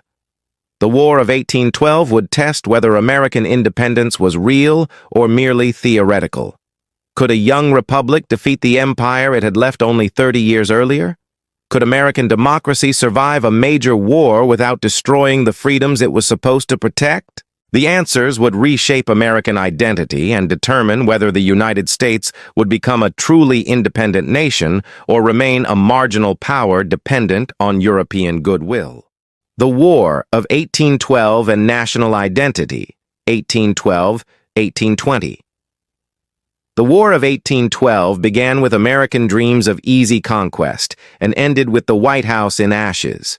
It was Mr. Madison's war to its critics, a second war of independence to its supporters, and a near disaster that somehow transformed the United States into a truly independent nation.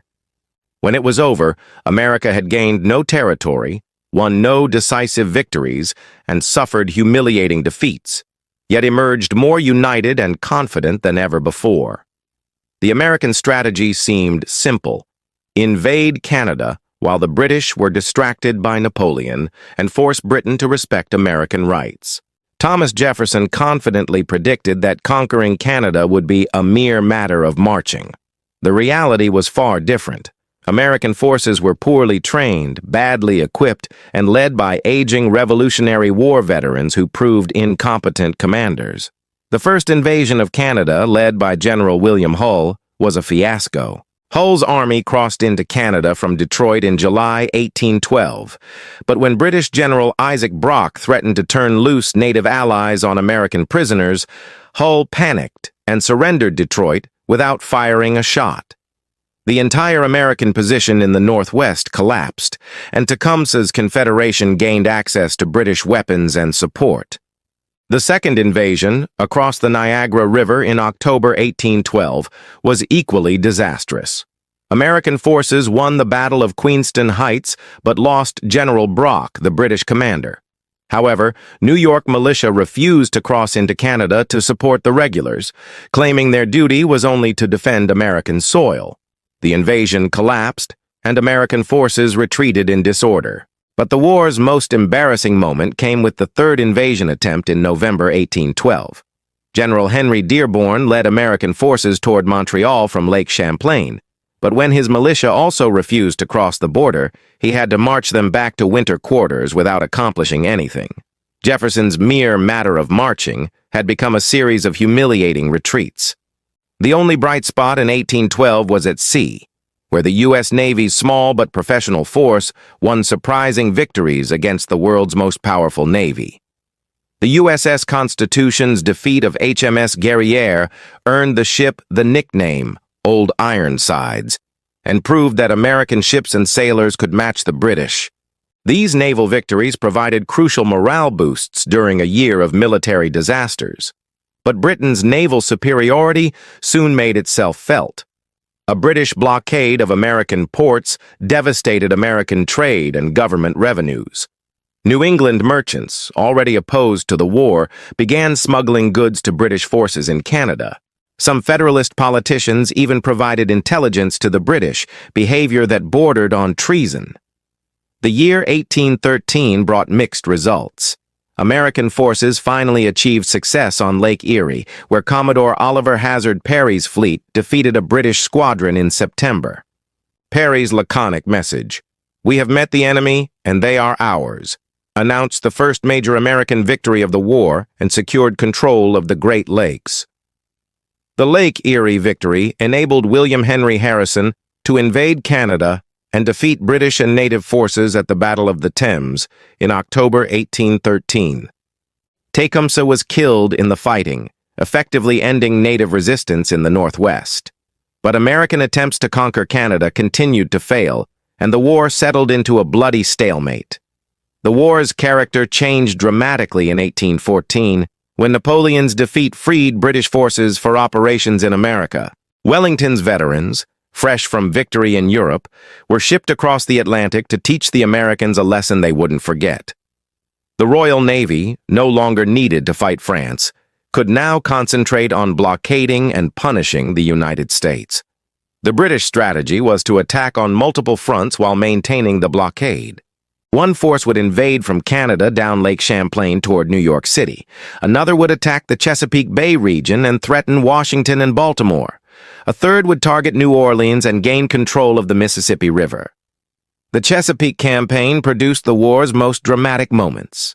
In August 1814, British forces landed in Maryland and marched toward Washington, brushing aside American militia at the Battle of Bladensburg in what participants called the Bladensburg Races, because of how quickly the Americans ran away.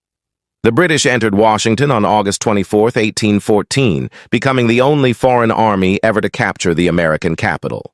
They systematically burned government buildings, including the White House and Capitol, in retaliation for American burning of York, Toronto, the previous year. First Lady Dolly Madison's rescue of Gilbert Stuart. His portrait of George Washington became one of the war's most celebrated acts of heroism. But the British triumph in Washington was followed by failure at Baltimore. Fort McHenry's successful defense of Baltimore Harbor on September 13, 1814, inspired Francis Scott Key to write The Star-Spangled Banner. The sight of the American flag still flying over the fort after a night of bombardment proved that American resistance hadn't been broken by the burning of Washington. Meanwhile, the northern invasion was stopped by American naval forces on Lake Champlain. The Battle of Plattsburgh in September 1814 saw American Commodore Thomas MacDonough defeat a British fleet in a brilliant tactical victory that forced the British Army to retreat to Canada. The victory was crucial because it occurred just as peace negotiations were beginning in Europe. The peace negotiations at Ghent, Belgium, reflected the military stalemate. Both sides were exhausted by years of warfare, and European diplomats were eager to end conflicts that had ravaged the continent for over 2 decades. The British had achieved their goal of ending American support for France, while Americans had demonstrated that their independence was permanent. The Treaty of Ghent, signed on December 24, 1814, essentially restored the status quo ante bellum. Everything went back to how it was before the war. No territory changed hands, no economic concessions were made, and none of the issues that had caused the war were even mentioned. It was as if the war had never happened. But news of the treaty took weeks to cross the Atlantic, and fighting continued in America. The war's most famous battle was fought after peace had been signed, when Andrew Jackson's forces decisively defeated a British invasion of New Orleans on January 8, 1815. Jackson's stunning victory, which inflicted over 2,000 British casualties while suffering fewer than 100 American losses, made him a national hero overnight. The Battle of New Orleans had no effect on the war's outcome, but it had enormous psychological impact on American morale. After years of military disasters and humiliating defeats, Americans finally had a victory that could match anything in the Revolutionary War. Jackson's triumph seemed to vindicate American fighting ability and prove that the United States could defend itself against any enemy. The war's end brought unexpected consequences. The Federalist Party, which had opposed the war and flirted with secession at the Hartford Convention, was destroyed by charges of disloyalty. The Democratic Republicans, who had nearly lost the war through incompetence, were credited with victory because of Jackson's triumph at New Orleans. More importantly, the war created a new sense of American national identity.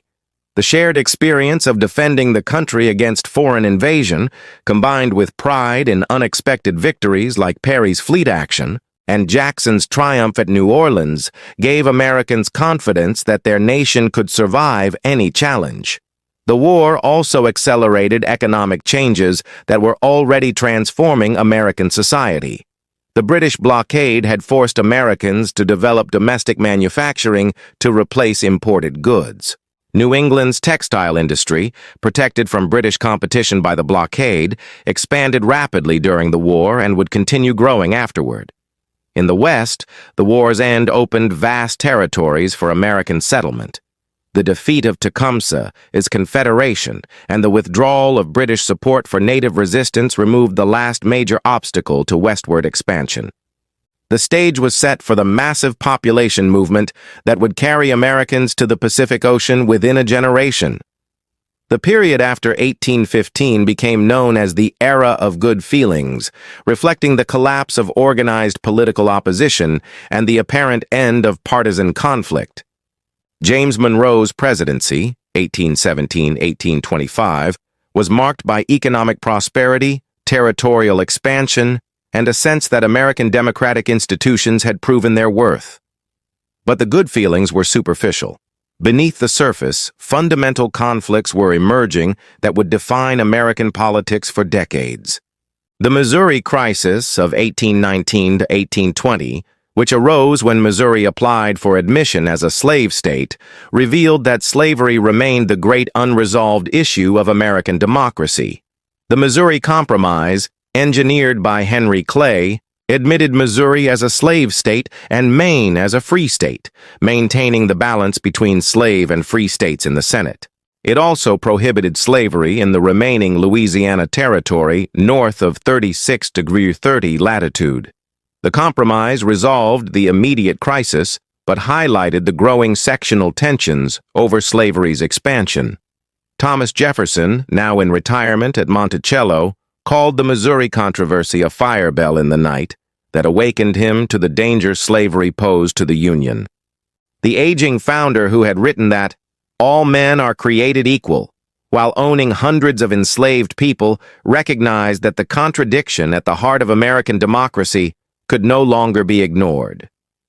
The Monroe Doctrine, announced in 1823, demonstrated America's growing confidence in international affairs. Monroe's declaration that the Americas were closed to further European colonization, while the United States would not interfere in European affairs, established principles that would guide American foreign policy for over a century. By 1820, the United States had survived its first major international war and emerged as a confident, expanding nation. The population had grown from about 5 million in 1800 to over 9 million in 1820. New states were joining the Union regularly, and American settlers were pushing into territories that would soon become additional states. But the same forces that created American prosperity and confidence also created new challenges. How could a democratic republic govern a continental empire? Could a nation founded on human equality continue to expand while holding millions in bondage? Could sectional differences be managed within a federal system designed for a much smaller country? These questions would dominate American politics for the next 40 years, as the nation struggled to fulfill the promise of its founding ideals while managing the contradictions built into its constitutional structure. The War of 1812 had proven that American independence was permanent, but it had also revealed tensions that would eventually tear the nation apart. The young republic had passed its first major test, but greater challenges lay ahead. Manifest Destiny and Westward Expansion, 1820-1848. In 1845, journalist John O'Sullivan coined a phrase that would define American identity for generations: manifest destiny. He argued that it was America's manifest destiny to overspread the continent allotted by Providence for the free development of our yearly multiplying millions. This wasn't just political rhetoric. It was a religious and racial justification for continental conquest that would drive American expansion from sea to shining sea. But manifest destiny didn't emerge in a vacuum. By 1820, the American population was growing explosively, doubling every 23 years. Young families needed land, entrepreneurs needed markets, and politicians needed votes from settlers who expected government support for westward expansion. The Louisiana Purchase had shown that vast territories could be acquired peacefully, and many Americans assumed that the rest of the continent would follow the same pattern. The reality was far more complex and violent than O'Sullivan's rhetoric suggested. The American West wasn't empty land waiting for civilization. It was home to hundreds of thousands of Native Americans, claimed by Mexico and Britain, and shaped by geography that would challenge every assumption about American expansion.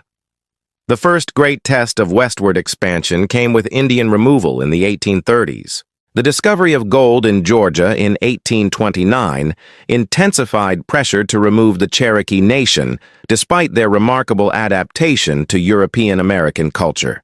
The Cherokee had developed a written constitution, established schools and churches, and even owned enslaved people. Their capital at New Echota had a newspaper printed in both English and Cherokee script, but none of this mattered to Georgia officials who wanted Cherokee land.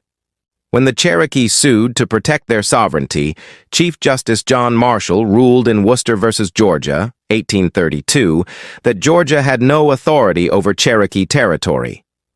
President Andrew Jackson allegedly responded, "John Marshall has made his decision. Now let him enforce it," though this quote is probably apocryphal. What isn't disputed is Jackson's support for the Indian Removal Act of 1830, which authorized the president to negotiate treaties exchanging eastern tribal lands for territory west of the Mississippi. Jackson argued that removal would protect Native peoples from white encroachment, while opening valuable land for American settlers. To Jackson, this seemed like a humanitarian solution to an impossible problem. The Cherokee Nation split over how to respond.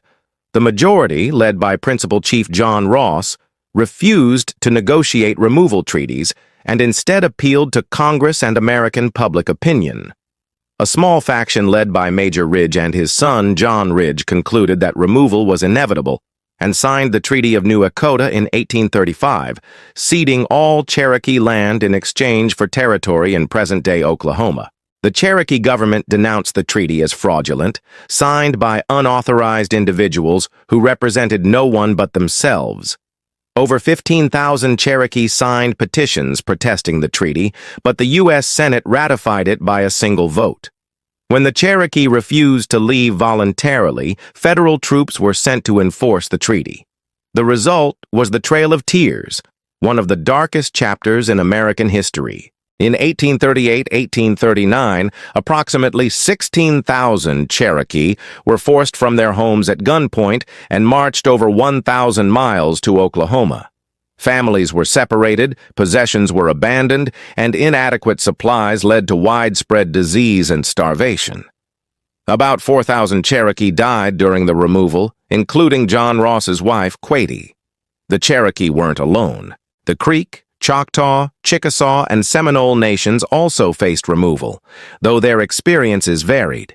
The Seminole fought 3 wars against the United States rather than submit to removal, using Florida's swamps and hammocks to wage guerrilla warfare that cost the federal government millions of dollars and hundreds of lives. Indian removal cleared the Southeast for cotton cultivation and opened millions of acres to white settlement, but it also revealed the moral costs of American expansion. Even supporters of removal were troubled by the suffering it caused, while opponents like Congressman Davy Crockett argued that it violated American principles of justice and humanity. Meanwhile, American settlers were pushing into territories beyond the Louisiana Purchase. Texas, part of Mexico since its independence from Spain in 1821, attracted thousands of American immigrants who were drawn by cheap land and generous terms from the Mexican government.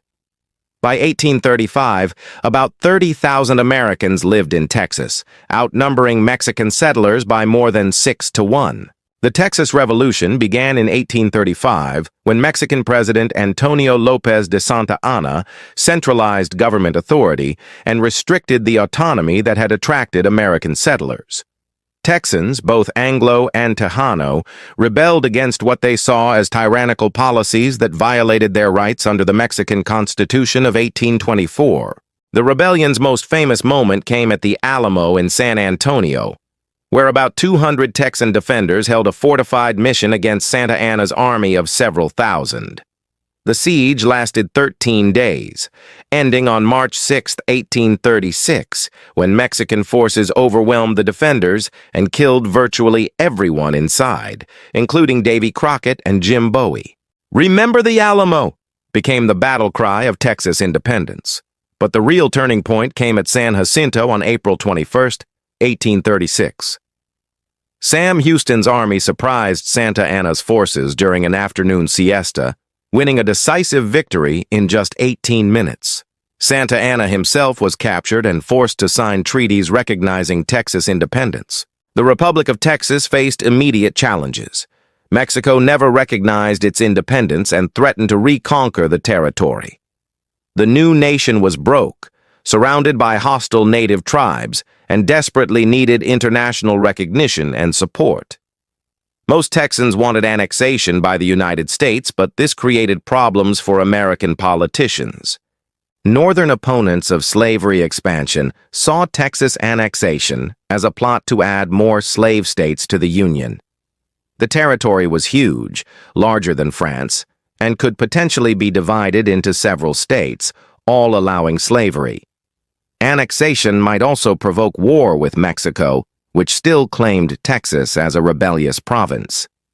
The election of 1844 made Texas annexation a central issue. Democratic candidate James K. Polk campaigned on a platform of territorial expansion, promising to acquire not just Texas, but also Oregon Territory, which was jointly occupied by Britain and the United States. Polk's narrow victory was interpreted as a mandate for expansion. Congress approved Texas annexation in early 1845, just before Polk took office. Texas joined the Union in December 1845, but the annexation triggered exactly the crisis opponents had predicted. Mexico broke diplomatic relations with the United States and began preparing for war. Polk wasn't content with just Texas. He wanted California and New Mexico as well, territories that would give the United States a Pacific coast and control of valuable harbors like San Francisco Bay. When diplomatic efforts to purchase these territories failed, Polk began looking for pretexts for war. The pretext came in a boundary dispute. Texas claimed the Rio Grande as its southern border, while Mexico insisted the boundary was the Nueces River, about 150 miles to the north. When Polk sent American troops to the disputed territory, Mexican forces attacked them, killing 11 American soldiers.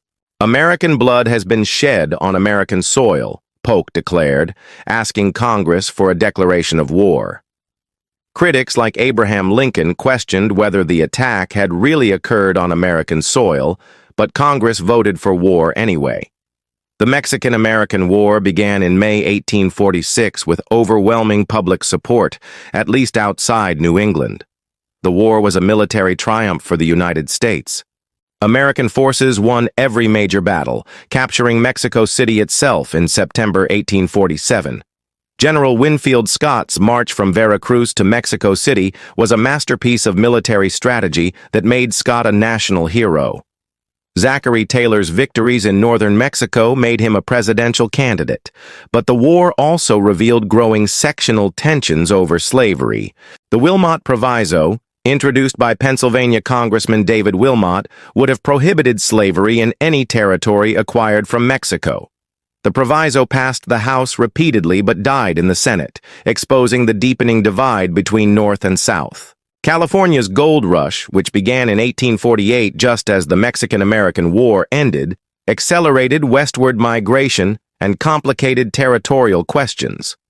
News of gold at Sutter's Mill spread rapidly, drawing hundreds of thousands of fortune seekers from around the world. San Francisco's population exploded from about 1,000 to over 25,000 in 2 years. The 49ers who rushed to California included Americans from every state, immigrants from China and Chile, freed slaves and enslaved people brought by their owners, and adventurers from Europe and Australia. This diverse population created a cosmopolitan society unlike anything else in America, but it also generated conflicts over mining rights, racial prejudice, and political representation. The Treaty of Guadalupe Hidalgo, signed in February 1848, ended the Mexican-American War and gave the United States over 500,000 square miles of new territory. Present-day California, Nevada, Utah, most of Arizona and New Mexico, and parts of Colorado and Wyoming. The United States paid Mexico $15 million and assumed $3.25 million in claims by American citizens against Mexico. The treaty promised that Mexican citizens living in the acquired territory could keep their property and become American citizens, but these promises were often ignored. Land disputes, cultural conflicts, and discriminatory laws gradually dispossessed many Mexican-American families of their property and political rights. The Mexican Cession raised fundamental questions about American expansion. The new territories were larger than the original 13 colonies, but most were unsuitable for agriculture as it was then practiced. How could a democratic republic govern such vast distances? What would happen to the balance between slave and free states? More troubling was the question of whether territorial expansion would strengthen or weaken American democracy. Supporters of Manifest Destiny argued that expansion would provide land for independent farmers, who were the backbone of Republican government. Critics worried that expansion would spread American institutions too thin and create an empire that contradicted democratic principles. The discovery of gold in California forced immediate decisions about territorial government. California's population was growing so rapidly that it needed statehood immediately, but admitting California as a free state would upset the balance between slave and free states that had been maintained since the Missouri Compromise. By 1848, the United States stretched from the Atlantic to the Pacific, fulfilling the dreams of manifest destiny advocates. But continental expansion had also intensified every conflict that threatened American unity. The slavery question, temporarily resolved by the Missouri Compromise, was now more urgent than ever. The balance between federal and state authority was strained by governing vast territories. The tension between democratic ideals and imperial expansion was becoming impossible to ignore. Manifest Destiny had succeeded beyond its supporters' wildest dreams, but it had also created challenges that would test whether American democracy could survive its own success. The young republic that had struggled to govern 13 states along the Atlantic coast now faced the task of governing a continental empire stretching from sea to sea. The Industrial Revolution and social reform, while Americans were conquering the West, an equally dramatic transformation was reshaping the East. The Industrial Revolution, which had begun in Britain decades earlier, was finally taking hold in America, creating new cities, new social classes, and new problems that traditional rural society had never faced. The same decades that saw the Trail of Tears and the Mexican War also witnessed the birth of modern industrial America. The transformation began in New England, where entrepreneurs like Samuel Slater and Francis Cabot Lowell established the first successful textile factories. Slater, who had memorized British textile machinery designs before immigrating to America, built the first water-powered cotton mill in America at Pawtucket, Rhode Island, in 1789. But it was Lowell who created the system that would define early American manufacturing. The Lowell system was revolutionary in more ways than one. Instead of relying on family labor like earlier mills, Lowell's factories in Massachusetts recruited young, unmarried women from rural New England farms. These mill girls lived in company boarding houses under strict supervision, worked 12-hour days tending dangerous machinery, but earned wages that gave them unprecedented economic independence. The mill girls represented a new kind of American worker, young women who left their families to earn money in factories before marriage. They published their own magazines, formed literary societies, and even went on strike when factory owners tried to cut their wages. Their protests in the 1830s and 1840s were among the first organized labor actions in American history. But industrialization also created problems that rural America had never faced. Factory workers lived in crowded, unsanitary conditions that bred disease and social disorder. Child labor was common, with children as young as 6 working in textile mills and coal mines.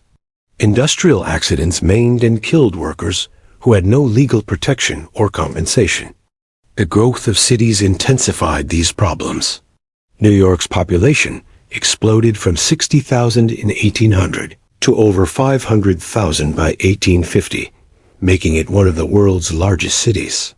Philadelphia, Boston, and Baltimore also experienced rapid growth that overwhelmed municipal services and created urban slums unlike anything Americans had seen before. Immigration added another layer of complexity to urban growth. Irish immigrants, fleeing poverty and oppression in their homeland, began arriving in large numbers in the 1820s and 1830s. German immigrants, seeking economic opportunity and political freedom, also poured into American cities. By 1850, nearly 10% of Americans were foreign-born, the highest percentage in the nation's history to that point. The new immigrants faced discrimination that was often violent. Protestant Americans viewed Irish Catholics with suspicion, fearing that they were agents of the Pope who threatened American democracy. Anti-Catholic riots erupted in several cities, including Philadelphia in 1844, where dozens of people were killed and Catholic churches were burned. Nativism, hostility toward immigrants and foreign influence, became a powerful political force. The Know-Nothing Party, officially called the American Party, won elections throughout the country in the 1850s by promising to restrict immigration and exclude Catholics from political office. Their secrecy and ritual gave them their popular name. When asked about their activities, members were supposed to say, "I know nothing." But immigration also brought skills, energy, and cultural diversity that enriched American society. German immigrants established breweries, newspapers, and musical societies that introduced Americans to new traditions. Irish immigrants provided much of the manual labor that built America's canals, railroads, and cities. Despite facing discrimination, immigrant communities created their own institutions and gradually gained political influence. The Transportation Revolution connected America's expanding territories and growing cities in unprecedented ways. The Erie Canal, completed in 1825, linked the Great Lakes to the Atlantic Ocean via the Hudson River, dramatically reducing shipping costs and opening the West to commercial agriculture. Canal building became a mania, with states spending enormous sums to connect their territories to national markets. But it was the railroad that truly revolutionized American transportation.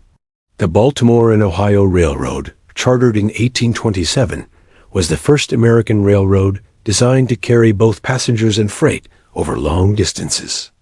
By 1850, over 9,000 miles of track connected eastern cities to western territories, creating a national market that allowed regional specialization.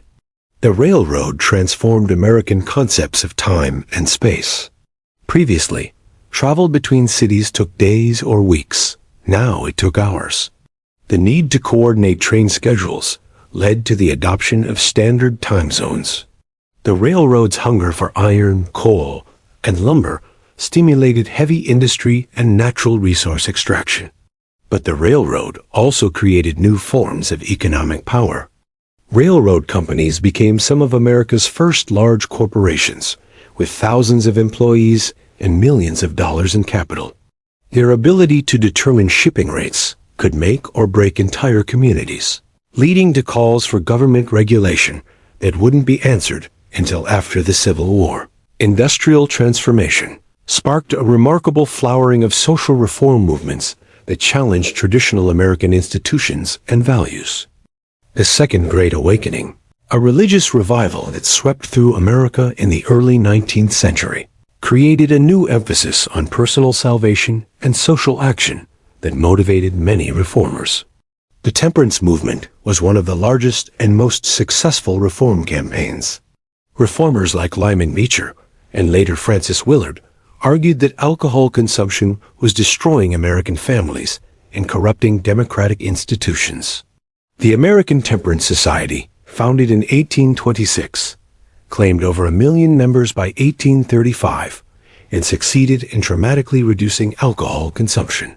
Women played leading roles in temperance and other reform movements, gaining experience in public speaking and political organizing that challenged traditional gender roles. The cult of domesticity, which idealized women as moral guardians of the home, actually provided justification for women as involvement in social reform by extending their domestic roles into the public sphere. The abolition movement represented the most radical challenge to American institutions.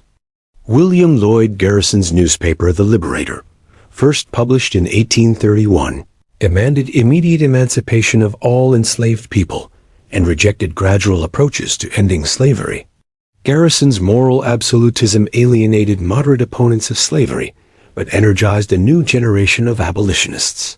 Frederick Douglass, who escaped from slavery in Maryland in 1838, became the most powerful voice for abolition. His autobiography, published in 1845, provided first-hand testimony about slavery's horrors that contradicted Southern arguments about slavery's benevolence. Douglass's eloquence and intelligence challenged racist assumptions about African American capabilities. Women's rights emerged as a distinct reform movement, partly through women's involvement in abolition. When American women were excluded from the World Anti-Slavery Convention in London in 1840, Elizabeth Cady Stanton and Lucretia Mott began planning their own convention to address women's status. The Seneca Falls Convention of 1848 was the first women's rights convention in American history. Stanton's Declaration of Sentiments deliberately echoed the Declaration of Independence, declaring that all men and women are created equal, and listing grievances against male-dominated society. The convention's demand for women as suffrage was considered so radical that even some supporters hesitated to endorse it. Educational reform was another major movement of this period. Horace Mann, Massachusetts' first Secretary of Education, advocated for public schools that would provide free education to all children, regardless of social class. Mann argued that public education was essential for democratic citizenship and would reduce social conflicts by giving everyone equal opportunities. The Common School movement succeeded in establishing public elementary schools throughout the North and West, though the South lagged behind. Higher education also expanded dramatically, with dozens of new colleges founded between 1820 and 1850. Many of these institutions, including Oberlin College in Ohio, were the first to admit women and African Americans. Prison reform, led by Dorothea Dix, exposed the horrible conditions in American jails and insane asylums. Dix's investigations revealed that mentally ill people were often chained in cellars or cages, treated as criminals rather than patients needing medical care. Her campaigns led to the construction of state mental hospitals throughout the country. Utopian communities represented the most ambitious attempts at social reform. Groups like the Shakers, the Oneida Community, and Brook Farm experimented with alternative forms of economic organization, gender relations, and social structure. Though most of these communities eventually failed, they demonstrated American willingness to experiment with radical social alternatives. The Mormon movement, founded by Joseph Smith Jr. in upstate New York in the 1830s, created the most successful alternative society. Smith's claims of divine revelation and his practice of polygamy attracted thousands of followers, but also generated violent opposition. After Smith was killed by a mob in Illinois in 1844, Brigham Young led most Mormons to Utah Territory, where they established a theocratic society that challenged American norms. By 1850, American society was being transformed by forces that few Americans fully understood. Industrialization was creating new forms of wealth and poverty. Immigration was making American society more diverse, but also more conflicted. Reform movements were challenging traditional institutions and values while proposing radical alternatives. These changes created new tensions that existing political institutions struggled to manage. How could a federal system designed for a rural agricultural society govern an increasingly urban industrial nation? How could democratic ideals accommodate growing inequality between rich and poor? How could American society integrate millions of new immigrants while maintaining its national identity? Most troubling of all, how could a nation founded on the principle that all men are created equal continue to hold millions in bondage while extending rights and opportunities to others? The reform movements of the 1820s-1840s had raised fundamental questions about American society that could no longer be avoided. The stage was set for the final crisis over slavery that would determine whether American democracy could survive its own contradictions. The same forces that were modernizing and reforming American society were also making the slavery question more urgent and more divisive than ever before. By 1845, the slavery question had become the third rail of American politics. Touch it, and your political career died. For a generation, political leaders had maintained an uneasy truce through careful compromise and deliberate avoidance. The Missouri Compromise of 1820 had supposedly settled the issue by drawing a line across the continent. But the Mexican-American War shattered that fragile peace and forced Americans to confront the fundamental contradiction at the heart of their democracy. The trouble began even before the war ended. In August 1846, freshman Congressman David Wilmot of Pennsylvania introduced a seemingly simple amendment to a military appropriations bill. The Wilmot Proviso declared that neither slavery nor involuntary servitude shall ever exist in any territory acquired from Mexico. It was only 2 lines long, but it ignited a political firestorm that would burn for the next 15 years. The House of Representatives, where the North had a population-based majority, passed the Wilmot Proviso repeatedly. The Senate, where the Missouri Compromise had maintained equal representation between slave and free states, defeated it just as consistently. The proviso never became law, but the debates revealed how deeply the slavery question divided the nation. Northern supporters of the proviso argued that slavery contradicted American principles of freedom and equality. They pointed to the Declaration of Independence and asked how a nation founded on the proposition that all men are created equal could continue expanding slavery into new territories. Free labor, they insisted, was more efficient and more moral than slave labor. Southern opponents responded that the Constitution protected property rights, including the right to own enslaved people. They argued that excluding slavery from federal territories violated the equality of the states and treated Southern citizens as second-class Americans.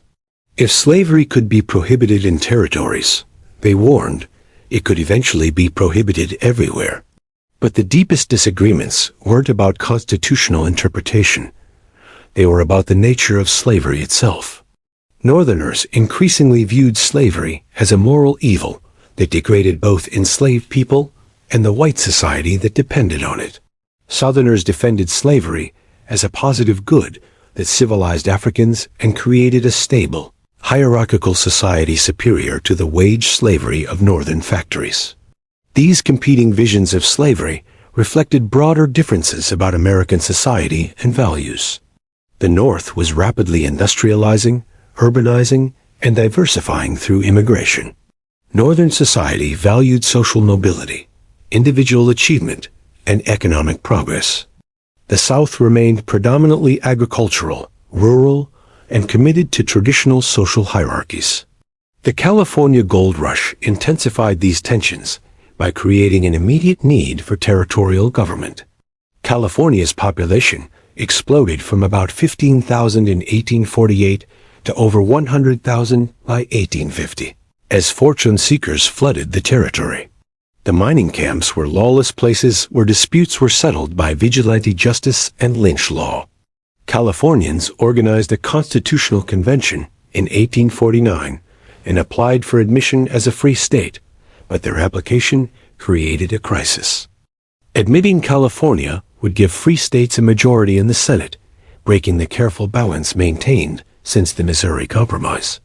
Southern politicians threatened secession if California was admitted without concessions to the South. The crisis deepened when President Zachary Taylor, a Louisiana slaveholder, surprised everyone by supporting California's immediate admission as a free state. Taylor had been elected as a Whig moderate who would avoid sectional conflicts. But his Mexican War experience had convinced him that preserving the Union was more important than protecting slavery as expansion. Southern radicals like John C. Calhoun of South Carolina argued that the Union had already been destroyed by Northern aggression against Southern rights. Calhoun's final speech, delivered by a colleague because Calhoun was too ill to speak, warned that the Union could only be preserved by constitutional amendments protecting slavery and giving the South a veto over federal legislation. Northern radicals like William Seward of New York responded that there was a higher law than the Constitution, God's law that prohibited slavery. Seward's speech thrilled abolitionists, but terrified moderates who saw it as a rejection of constitutional government and the rule of law. Into this crisis stepped Henry Clay, the great compromiser who had helped resolve the Missouri crisis 30 years earlier. Though he was 73 years old, and in failing health, Clay proposed an omnibus bill that would address all the outstanding issues between North and South in a single comprehensive package. Clay's compromise was complex and carefully balanced. California would be admitted as a free state, but the rest of the Mexican cession would be organized as Utah and New Mexico territories without restrictions on slavery. The slave trade would be abolished in Washington, D.C., but a stronger fugitive slave law would require federal officials to help capture runaway slaves. The compromise faced opposition from both extremes. Northern abolitionists condemned any concessions to slavery, while Southern fire eaters rejected any restrictions on slavery's expansion. President Taylor opposed the compromise and threatened to veto it, but his sudden death from illness in July 1850 changed everything. Millard Fillmore, Taylor's vice president and successor, supported the compromise and worked with congressional leaders to push it through. Stephen Douglas of Illinois, a rising Democratic star, took over leadership of the compromise after Clay's health forced him to step aside. Douglas's strategy was to abandon the omnibus approach and pass each provision separately. The strategy worked. Between September 9th and 20th, 1850, Congress passed all 5 provisions of what became known as the Compromise of 1850. Different coalitions supported different provisions. Northern Whigs voted for California statehood, Southern Democrats supported the fugitive slave law, and moderates from both parties provided the crucial swing votes. The Fugitive Slave Act was the compromise's most controversial provision. It required federal marshals to assist in capturing runaway slaves and imposed fines on anyone who helped fugitives escape. Suspected slaves could be returned to bondage based solely on an owner's affidavit, without jury trials or other legal protections. The law was designed to address Southern complaints that Northern states weren't cooperating in returning fugitive slaves, but it had the opposite effect. Northerners who had been indifferent to slavery were outraged by being forced to participate in its enforcement. The spectacle of federal officials dragging people back into bondage in northern cities created powerful anti-slavery sentiment. Cases like that of Anthony Burns, a fugitive slave captured in Boston in 1854, turned enforcement into public theater that embarrassed federal authorities. It took 2,000 federal troops and local police to escort Burns through streets lined with protesters back to his Virginia owner. The cost of returning one runaway slave exceeded $100,000, more than most slaves were worth. The Underground Railroad, a network of safe houses and guides that helped enslaved people escape to freedom, expanded dramatically after 1850. Harriet Tubman, herself an escaped slave, made numerous trips back to the South to guide others to freedom. Her success earned her the nickname Moses, and bounties of up to $40,000 for her capture. Harriet Beecher Stowe's novel, Uncle Tom's Cabin, published in 1852, became the most influential anti-slavery document of the era. Stowe wrote the novel, partly in response to the Fugitive Slave Act, hoping to show Northerners slavery's moral horrors. The book sold over 300,000 copies in its first year, and was eventually translated into dozens of languages. Southern defenders of slavery attacked Uncle Tom's Cabin as abolitionist propaganda that misrepresented slavery as realities. They published their own novels depicting slavery's benefits and the happiness of enslaved people. But Stowe's emotional appeal proved more powerful than rational arguments, and the novel converted thousands of Northerners to the anti-slavery cause. The Compromise of 1850 temporarily restored political stability, but it also revealed how fragile the Union had become. Both sections had made concessions they resented, and extremists on both sides felt betrayed by moderate leaders. The compromise was more a truce than a peace, and everyone knew it wouldn't last forever. The deaths of the great triumvirate, Henry Clay, Daniel Webster, and John C. Calhoun, between 1850 and 1852, symbolized the end of an era when national leaders could rise above sectional interests. The new generation of politicians, led by men like Stephen Douglas, William Seward and Jefferson Davis, was more partisan and less willing to compromise. The economic prosperity of the early 1850s masked these underlying tensions but didn't resolve them. The discovery of gold in California and Colorado created new wealth that funded railroad construction and westward migration. The population continued to grow rapidly through immigration and natural increase, adding new states and territories that would have to choose between slavery and freedom. By 1854, the Compromise of 1850 was already under attack from politicians who wanted to organize Kansas and Nebraska territories. The question was whether these territories would be governed by the Missouri Compromise line or by popular sovereignty, letting territorial residents decide the slavery question for themselves. The Kansas-Nebraska Act would shatter the fragile peace of the Compromise of 1850 and set the stage for Bleeding Kansas, the emergence of the Republican Party, and the final crisis that would tear the Union apart. The Compromise had bought time, but it hadn't resolved the fundamental contradiction between American ideals and American practices. As Frederick Douglass observed, no man can put a chain about the ankle of his fellow man without at last finding the other end fastened about his own neck. The chains of slavery were tightening around the entire nation, and soon Americans would have to choose between freedom and union, between their ideals and their interests, between peaceful compromise and violent resolution. The crisis over slavery was entering its final phase, and the next decade would determine whether the American experiment in democracy could survive its greatest test. The road to civil war, the Compromise of 1850, was supposed to end the slavery crisis forever.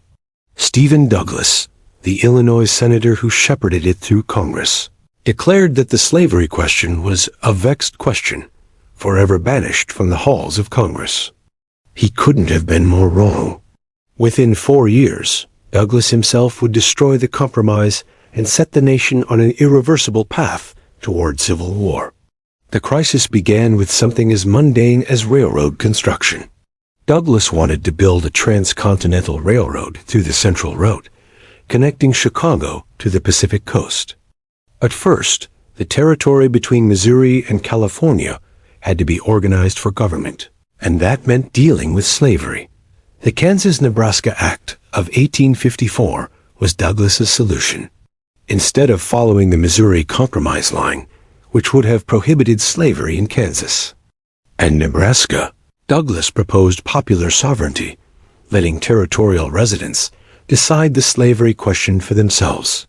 To Douglas, this seemed like a democratic solution that would keep slavery out of national politics.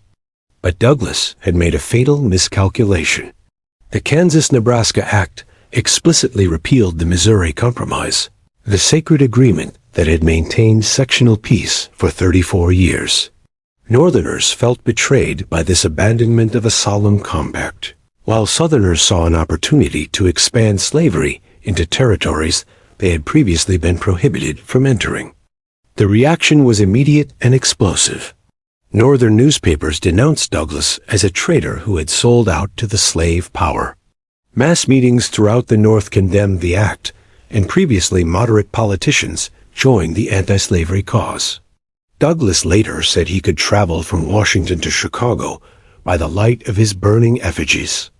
But the real test came in Kansas Territory itself, where competing groups of settlers rushed to establish facts on the ground. New England abolitionists organized the Massachusetts Emigrant Aid Company to send anti-slavery settlers to Kansas, while pro-slavery activists from Missouri organized to ensure that Kansas would become a slave state. The result was Bleeding Kansas, a brutal preview of the coming Civil War. Elections were stolen by thousands of Missouri border ruffians who crossed into Kansas just to vote, then returned home. Pro-slavery territorial governments were established through fraud, while free state settlers organized their own competing government. Violence erupted in May 1856 when pro-slavery forces sacked the town of Lawrence, destroying the Free State Hotel and the offices of anti-slavery newspapers. 3 days later, John Brown, a radical abolitionist, led a midnight raid on pro-slavery settlers at Pottawatomie Creek, hacking 5 men to death with broadswords in cold blood.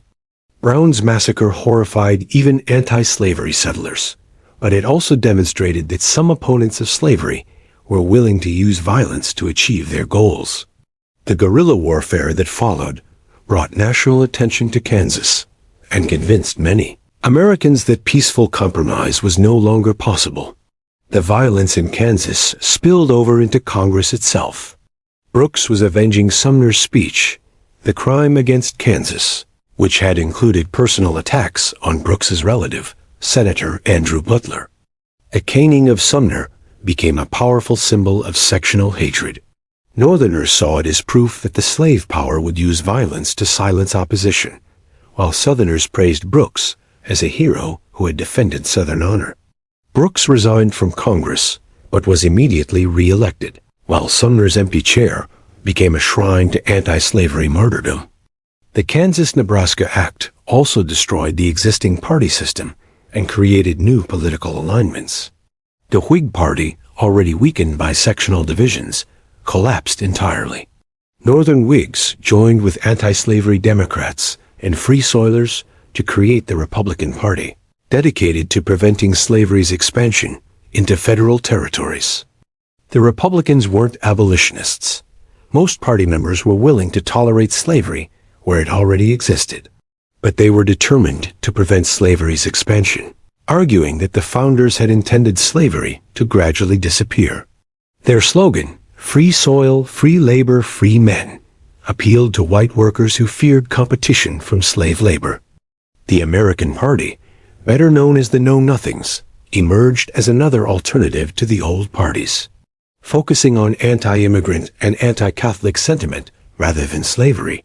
The Know-Nothings won elections throughout the country by appealing to nativism and promising to restrict immigration and exclude Catholics from political office.